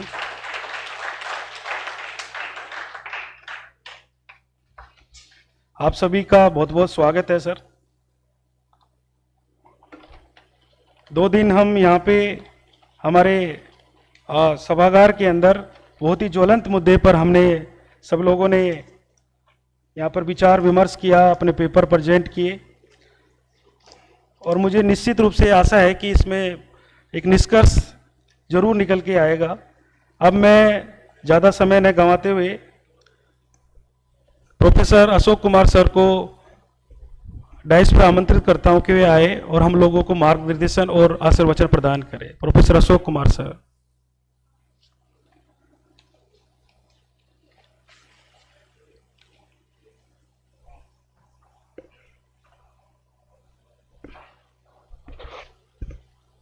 सम्मानित प्रोफेसर डी.के. पांडे साहब, प्रोफेसर मधु कुमार, प्रोफेसर हेमंत पारीक, सभी सम्मानित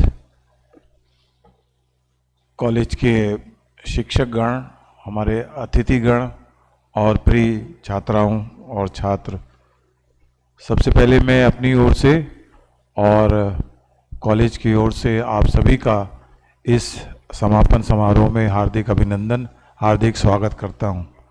जैसा कि आप जानते हैं कि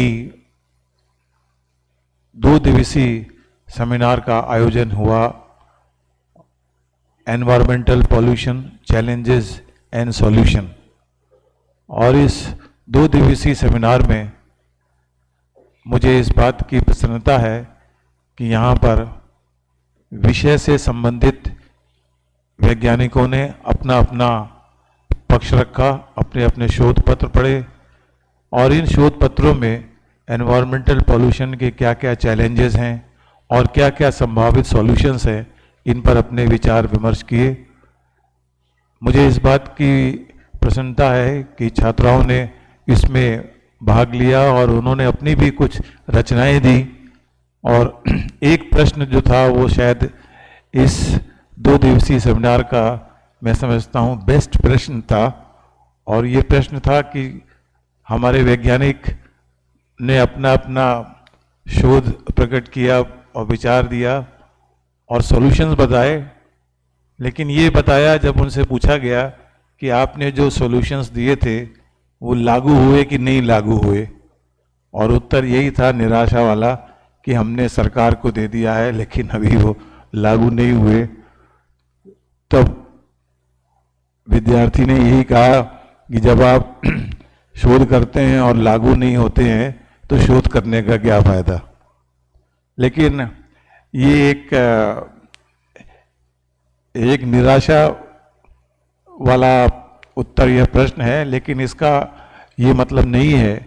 वास्तव में जो वैज्ञानिक है वो समस्या का या उसके समाधान का एक आधार बनाता है, और उस आधार बनाकर वो सरकार को देता है, और इस सरकार को उसको लागू करने में, उसको क्रियान्वित करने में समय सीमा भी होती है, और उस समय सीमा में सामाजिक, आर्थिक और राजनीतिक तीनों पहलू होते हैं।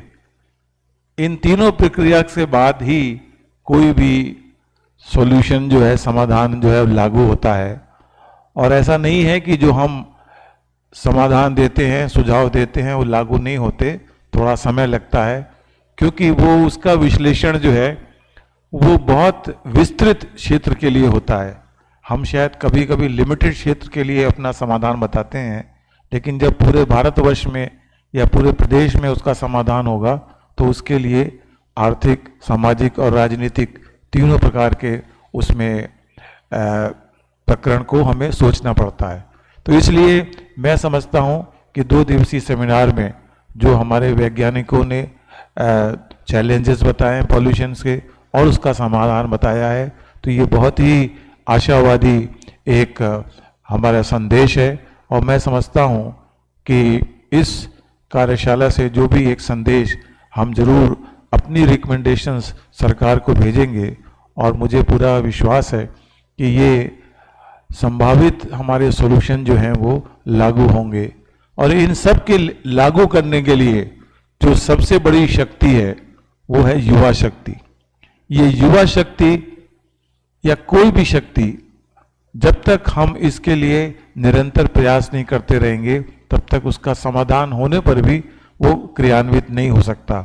तो विशेष तौर से जो मैंने प्रथम दिवस भी कहा था, आज भी कहता हूँ कि ये विशेष तौर से ये जो कार्यशाला है वो युवाओं को जागृत करने के लिए है कि वो जागृत रहें, सजग रहें और अपने भविष्य के लिए एक क्रांति के रूप में इसको लें। और आशा और विश्वास है कि हम शीघ्र ही इन चैलेंजेस को, उसके समाधान को लागू करेंगे और हम एक स्वच्छ वातावरण बनाएंगे। मैं एक बार पुनः आप सबको हृदय से धन्यवाद देता हूं और आयोजकों को बहुत बधाई देता हूं कि जो इन्होंने इस महत्वपूर्ण विषय पर 2 दिन की चर्चा करी। और सबसे ज़्यादा मैं महाविद्यालय के विद्यार्थियों को बहुत ही धन्यवाद और बधाई देता हूं। मैं समझता हूं कि हम सब लोग मिलकर इस महाविद्यालय के विद्यार्थियों के लिए एक बार जोरदार ताली बजाएं कि इन्होंने इसमें भाग लिया और बहुत ही पॉजिटिव भाग लिया। और मैं समझता हूं आने वाले समय में ये उनके लिए एक प्रेरणा का स्रोत होगा और वे इस प्रेरणा स्रोत के साथ यहाँ से भी जो भी समाधान और चैलेंजेस हुए हैं उसको समाज तक पहुँचाएंगे। एक बार पुनः आयोजकों को बहुत बहुत बधाई कि उन्होंने बहुत अच्छा आयोजन किया। एक बार फिर आयोजकों के लिए हम सब की ओर से बहुत बहुत ताली, उनको बहुत अच्छा कार्यक्रम किया। आशा है भविष्य में भी इस प्रकार के कार्यक्रम होते रहेंगे। एक बार पुनः आपका धन्यवाद, आभार। जय हिंद, जय भारत।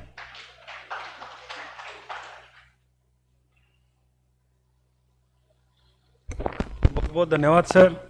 आपका सानिध्य, आशीर्वाद और मार्गदर्शन हमारे कॉलेज को हमेशा मिलता रहता है, चाहे रोजगार मेला हो, चाहे साइक्लोथॉन हो, चाहे सेमिनार हो। सर जब भी हम आपको याद करते हैं आप हमेशा हमको मार्गदर्शन देते रहते हैं। सर आपका बहुत बहुत धन्यवाद सर, और इसी प्रकार से आपका आशीर्वाद हमारे महाविद्यालय पर हम सभी पर बना रहे। मैं सर आपके लिए कुछ पंक्ति अर्ज करना चाहूँगा, रोक नहीं पा रहा सर आपके लिए।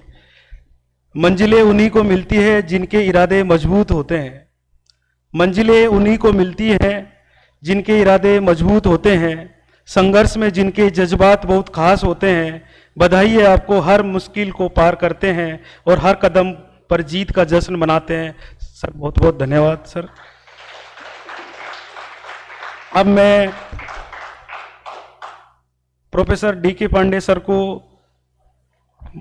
डाइस पर आमंत्रित करता हूं कि वे आए और हमको मार्गदर्शन प्रदान करें। Sir Pandey sir.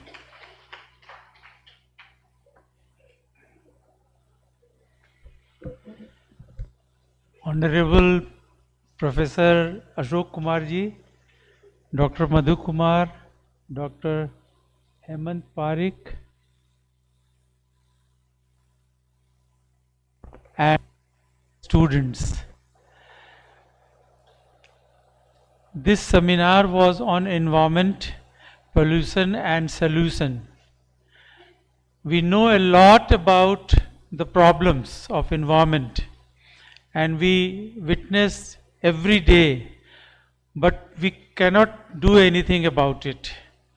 We just think of government, that government is not doing this. There is a problem from Nagar Mahapalika, the roads are not very clean. So how can we proceed? How can we do this? How can the problems which we have studied can be executed? So my suggestion is that in every policy meeting there should be a representation from the university or from college, so that people can tell them that what is important and what is not. We propose something, we recommend something, but it is not taken into account because they have got, the politicians have got their own interest. So otherwise I would mostly agree with what Professor Ashok Kumar has said. Thank you very much. All the best.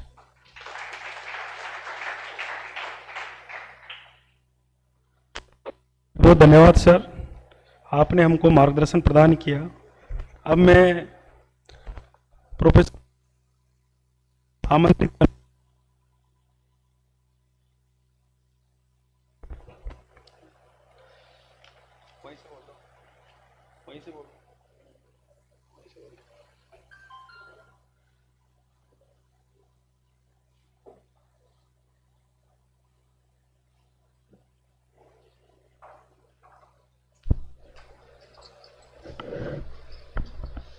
Hello या ठीक है।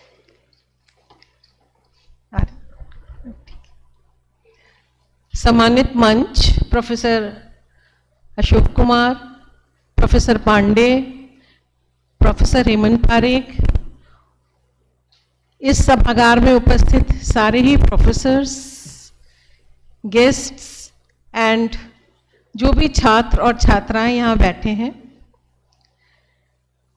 उन सबको मैं धन्यवाद करती हूँ कि आप सब ने इतने शांतिपूर्वक आप लोग की उपस्थिति यहाँ रही और आपने यहाँ के लेक्चर सुने। जो ये 2 दिवसीय कार्यक्रम हुआ उसमें आपने बहुत कुछ गेन किया होगा कि हम किस तरह से हमारा वातावरण जो है वो अशुद्ध हो रहा है और क्या क्या कार्यक्रम होने चाहिए हम लोगों की तरफ से कि हम इसमें सुधार ला सकें। जो यहाँ पर स्टूडेंट्स बैठे हैं मैं उनको ये कहती हूँ कि आप जैसे आज पोस्टर्स प्रेजेंटेशंस वगैरह हुए तो मुझे ऐसा लगा कि शायद स्टूडेंट्स की भागीदारी जो है वो कम है। तो आप लोगों को जो कुछ भी आप समझें अपने क्लास लेवल पे उसको आप यहाँ पर आकर के दिखाएं और दूसरी चीज़ जो आज एक लेक्चर हुआ था कि एनईपी में भाई आप इस यूनिवर्सिटी से क्या क्या आपको बेनिफिट हो सकता है, तो मैं स्टूडेंट से कहूँगी कि आप आगे आएँ और उसको गेन करें। तीसरा, यहाँ पर जो अभी तक तो आपने यही सब पढ़ा है कि भाई किस तरह से हमारा एयर पॉल्यूशन हो रहा है, नॉइस पॉल्यूशन हो रहा है, एंड वन मोर थिंग जो आज हमने देखी कि इन सब प्रदूषणों से हमारा जो सी लेवल है, जो सी में जो एनिमल्स हैं वो किस तरह से अफेक्टेड हो रहे हैं, और वो बहुत ही कुछ उसको उससे सीखने को मिला कि हमें अपनी सी बेल्ट्स जो हैं उनको भी क्लीन रखना है। और सबसे अच्छी चीज़ है कि जो मैडम ने बताया आज कि हमको अपने खाने में क्या क्या लेना चाहिए, मिलेट्स पे ज़्यादा जोर आया है, और एक रिक्वेस्ट भी आई है कि इनका लेक्चर जो है वो ले लिया जाए, रखा जाए, कुछ आगे पढ़ करके भी सीखा जा सकता है। तो मेरी रिक्वेस्ट है कि मैडम आप ये लेक्चर यहाँ पर अपना सेव करवा दीजिएगा। और इस पूरे ही कार्यक्रम को बहुत अच्छी तरह से ये गया है। मैं अपने आयोजकों को धन्यवाद देती हूँ कि उन्होंने मुझे इतने मान सम्मान से यहाँ पर बुलाया, मुझे अपने विचार व्यक्त करने का मौका दिया। धन्यवाद।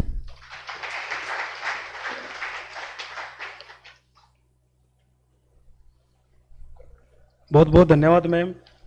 अब हमारे बीच हमारी नोडल प्राचार्य प्रोफेसर स्निग्धा शर्मा मैम मौजूद है। मैं उनको मंच पर आमंत्रित करना चाहता हूं कि वे आए और मंच पर अपनी बैठे। स्निग्धा मैम के लिए जोरदार तालियां बजाइए। नोडल प्राचार्य मैम के स्वागत के लिए मैं हमारे महाविद्यालय की अनीता कटारा मैम को आमंत्रित करता हूं कि आए और मैम को बुके भेंट कर उनका स्वागत करें।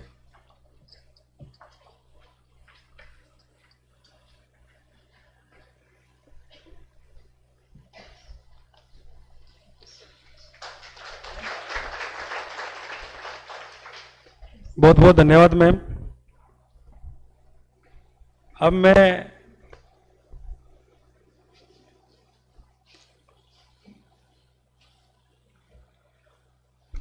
हमारे जो डी-लिंक कंपनी है उनके जो प्रतिनिधि हैं, जो हमारे सेमिनार के पार्टनर भी हैं, मैं पवन सैनी सर को आमंत्रित करता हूं कि वे आए। उनको पोर्ट भेंट कर बच्चन जी सर स्वागत करेंगे। पवन Saini ji sir, D-link company है जो कि डिजिटल इंडिया लिमिटेड है।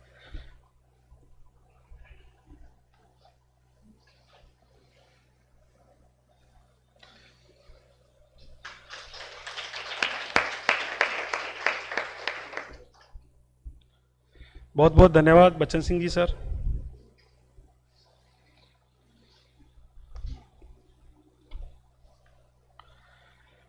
Thank you sir. अब मैं राजेश जैन सर को भी आमंत्रित करना चाहूँगा कि जो भी डी-लिंक कंपनी के प्रतिनिधि है उनके स्वागत के लिए मैं सुनील चिंपा सर को आमंत्रित करता हूँ कि वे आए और उनको पोर्ट भेंट कर उनका स्वागत करें।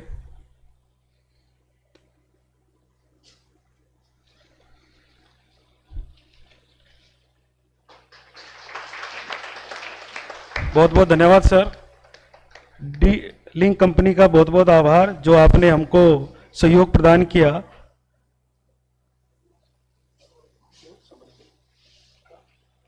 अब मैं हमारी कॉन्फ्रेंस की जो पूरे 2 दिन हमने जो यहाँ पे बैठ के मंथन किया है, विचार किया है, उस पर हमारे सेमिनार के organise secretary professor Bachan Singh ji को आमंत्रित करता हूँ कि आए और सेमिनार की समरी प्रस्तुत करें। प्रोफेसर बच्चन सिंह जी sir.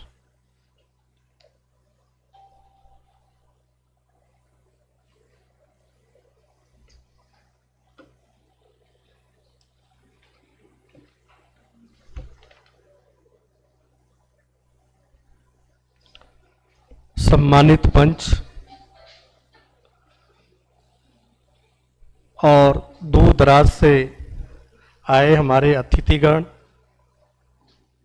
Research scholars, students, delegates एवं हमारे महाविद्यालय के स्टाफ के सदस्य और हमें इस प्रोग्राम के लिए सहयोग करने वाले तकनीकी सदस्य ISLS और ECH इन सभी का मैं आभार अभिनंदन करता हूं और धन्यवाद ज्ञापित करता हूं। मुझे इस कार्यक्रम की समरी के लिए चुना गया है, ये मेरे लिए गर्व का विषय भी है। मैं थोड़ा सा अपने कॉलेज के बारे में चर्चा करते हुए इस समरी को कम समय में प्रस्तुत करूंगा, क्योंकि मुझे भी तो पॉल्यूशन को रोकना है।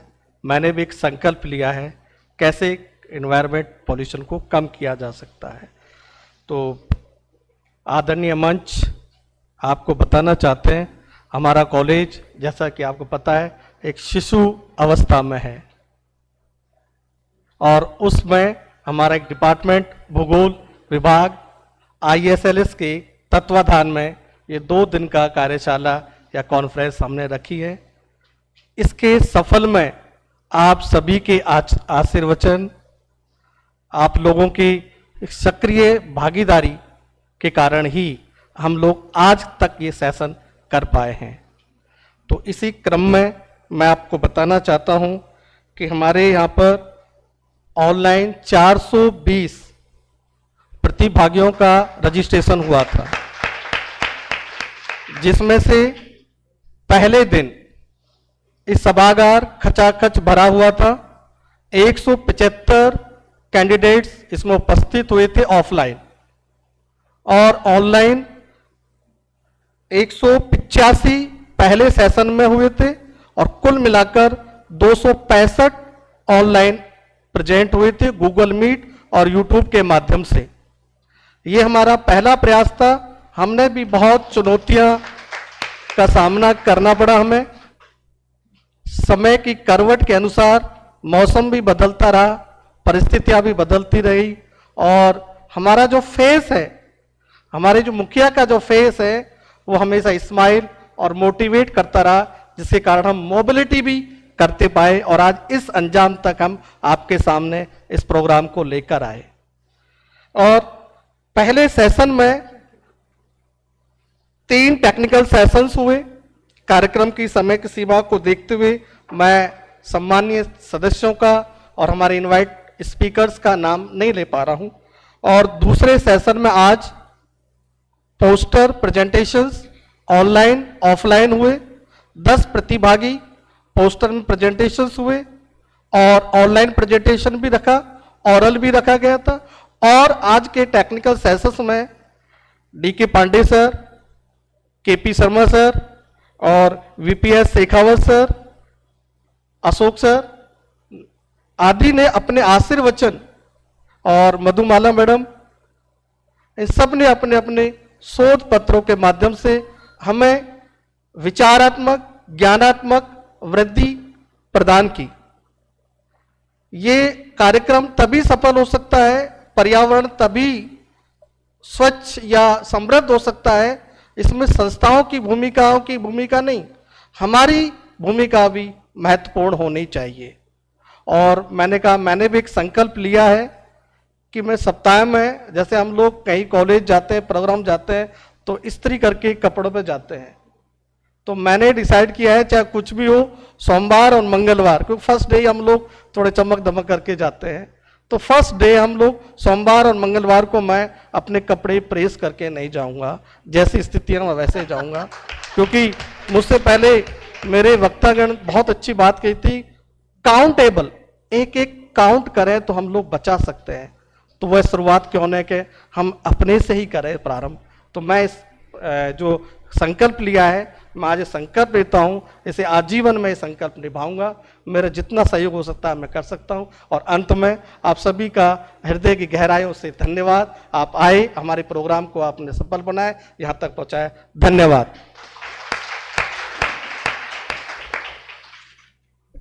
बहुत बहुत धन्यवाद बच्चन सिंह जी सर। छोटे छोटे बदलाव बड़े चेंजेज लाते हैं। अब मैं जो हमारे डीलिंक डिजिटल कंपनी जो हमारी को पार्टनर है, उनके सहयोग से जो हमको राउटर उपलब्ध करवाया है, जो विजेताओं को हम प्रदान करेंगे, जिन्होंने ऑनलाइन और ऑफलाइन ऑनलाइन जो पोस्टर का जो प्रेजेंटेशन किया है। Now is the time for the announcement of the award winners of online and of offline poster presentation. Third award goes to Kartika Pandey. सभागार में कार्तिका पांडे जी के लिए जोरदार ताली बजा के स्वागत कीजिए।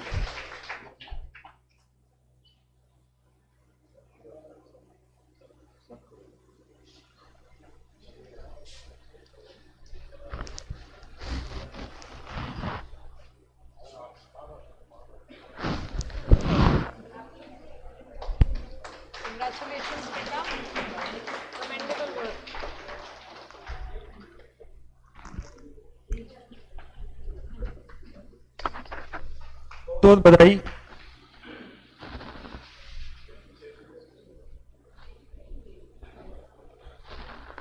Second award goes to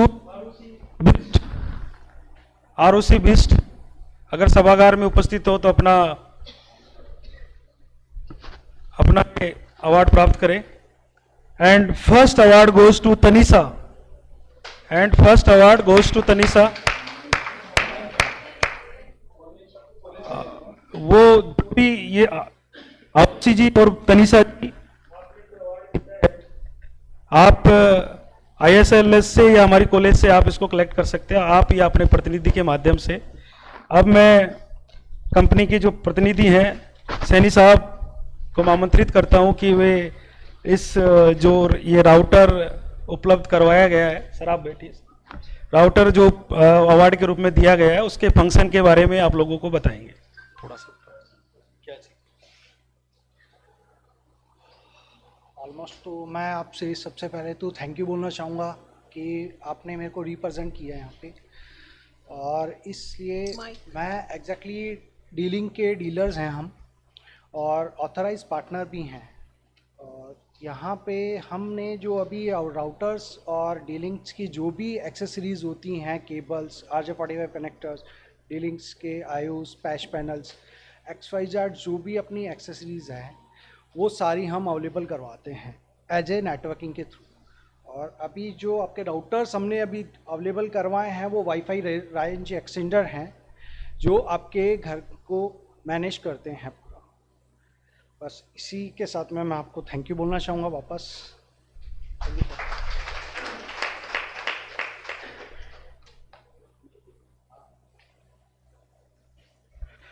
thank you sir. D link company का बहुत बहुत धन्यवाद। अब मैं स्वयं ही वोट ऑफ थैंक्स के लिए वोट ऑफ थैंक्स देना चाहूँगा आप सभी लोगों को। 2 दिवसीय सम्मानित मंच और सभागार में उपस्थित सभी प्रतिभागी और प्रिय छात्राओं, हम सब 2 दिन इस महत्वपूर्ण विषय पर जो ज्वलंत मुद्दा है उस पर हम सब यहाँ इकट्ठे हुए हैं और विचार विमर्श हमने किया है। और इस विचार विमर्श में हमने बहुत सारी चीज़ें इसमें निकल के आई है और हम छोटे छोटे जीवन में बदलाव करेंगे तो उसका एक बड़ा चेंजेज हमको देखने को मिलेगा। और आपको सबको मालूम है कि पर्यावरण एक बहुत ही ज्वलंत मुद्दा है और पूरे वर्ल्ड के अंदर ये इस पर बड़े बड़े जो हमारे प्रधानमंत्री, राष्ट्रपति, जो राष्ट्राध्यक्ष है वो मिलते रहते हैं और जितने भी वैज्ञानिक वो मिलते रहते हैं, क्योंकि ये हमको पता है कि हम आने वाली पीढ़ियों को अगर हमने इस पर्यावरण को संरक्षण नहीं किया तो आने वाली पीढ़ियों को हम क्या देंगे, तो आने वाली पीढ़ी हमको कोसेगी। तो हमको पर्यावरण संरक्षण के लिए काम करना चाहिए। सभी लोगों को मिलकर अगर हम प्रयास करेंगे तो बड़ा हम बदलाव लाएंगे और मुझे पूरी उम्मीद है, पूरी आशा है कि हम सब लोग इस दिशा में कार्य करेंगे। अब वोट ऑफ थैंक्स के लिए मैं कल के जो उद्घाटन सत्र में हमारे मुख्य अतिथि पंडित केदार शर्मा जी जो आध्यात्मिक गुरु और विश्व प्रसिद्ध ज्योतिषाचार्य जी रहे हैं, उनका मैं दिल की गहराइयों से धन्यवाद देना चाहता हूं कि उन्होंने अपने अमूल्य समय में से समय निकालकर हमको आशीर्वाद प्रदान किया।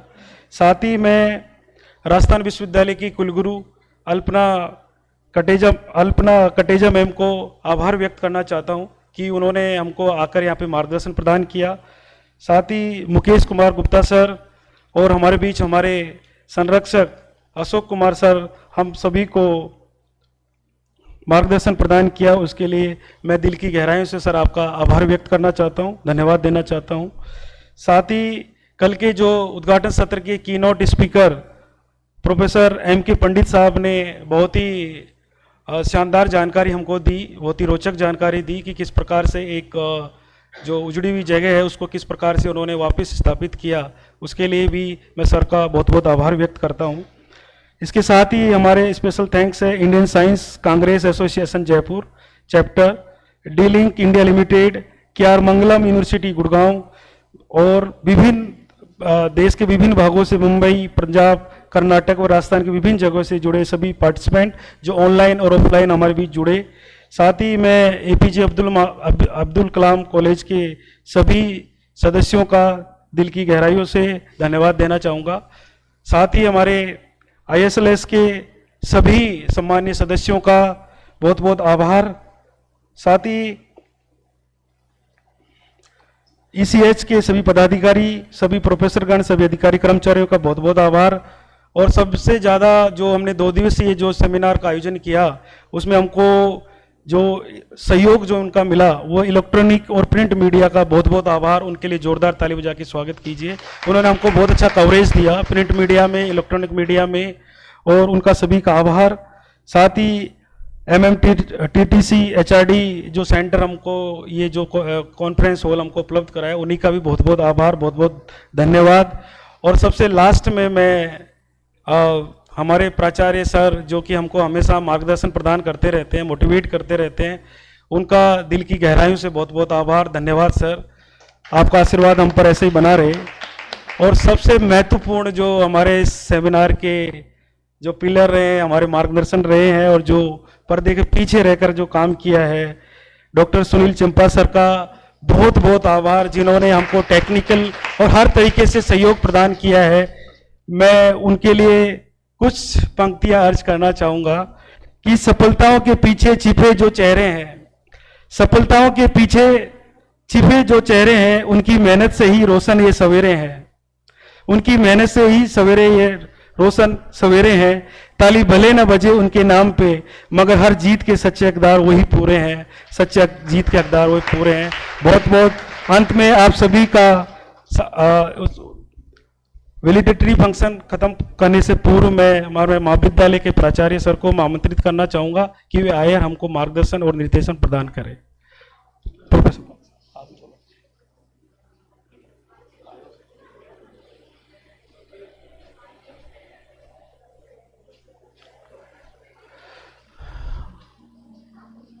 आप सभी का आभार प्रकट किया जा चुका है और मैं उन सभी से सहमत हूँ जो शब्द राजकुमार जी ने, अशोक सर ने या मेरे पूर्ववर्ती वक्ताओं ने बोले।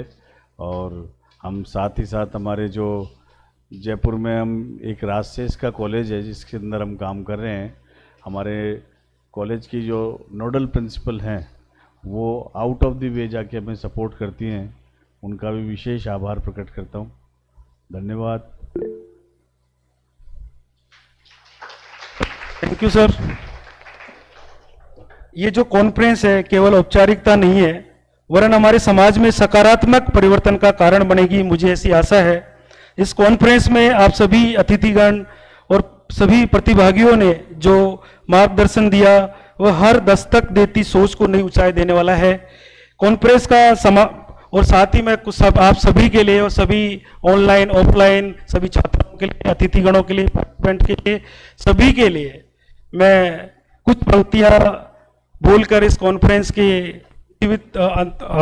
खत्म होने का घोषणा करूंगा कि कॉन्फ्रेंस का समापन कहने को अंत है, कॉन्फ्रेंस का समापन कहने को अंत है, पर हर अंत में छिपी एक नई शुरुआत है, पर हर अंत में छिपी हुई एक नई शुरुआत है। आपका साथ मिले तो हर राह आसान बने, आपका साथ मिले तो हर राह आसान बने, हर मंजिल मिले जब हम सब साथ चले, हम सब साथ चले। आप सभी का बहुत बहुत आभार।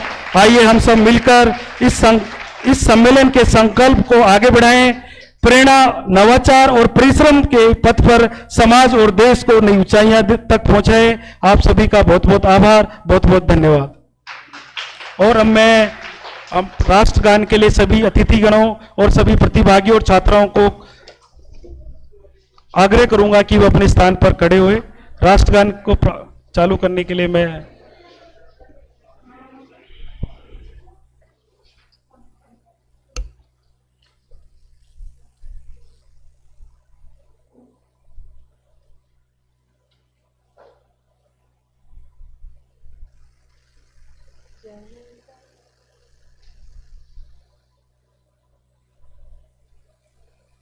राष्ट्रगान शुरू करेंगे। राष्ट्रगान शुरू कर।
धन्यवाद। आप सभी सम्मान्य अतिथिगण और सभी पार्टिसिपेंट, सभी छात्राएं लंच के लिए आमंत्रित है लंच हॉल के अंदर। Thank you so much.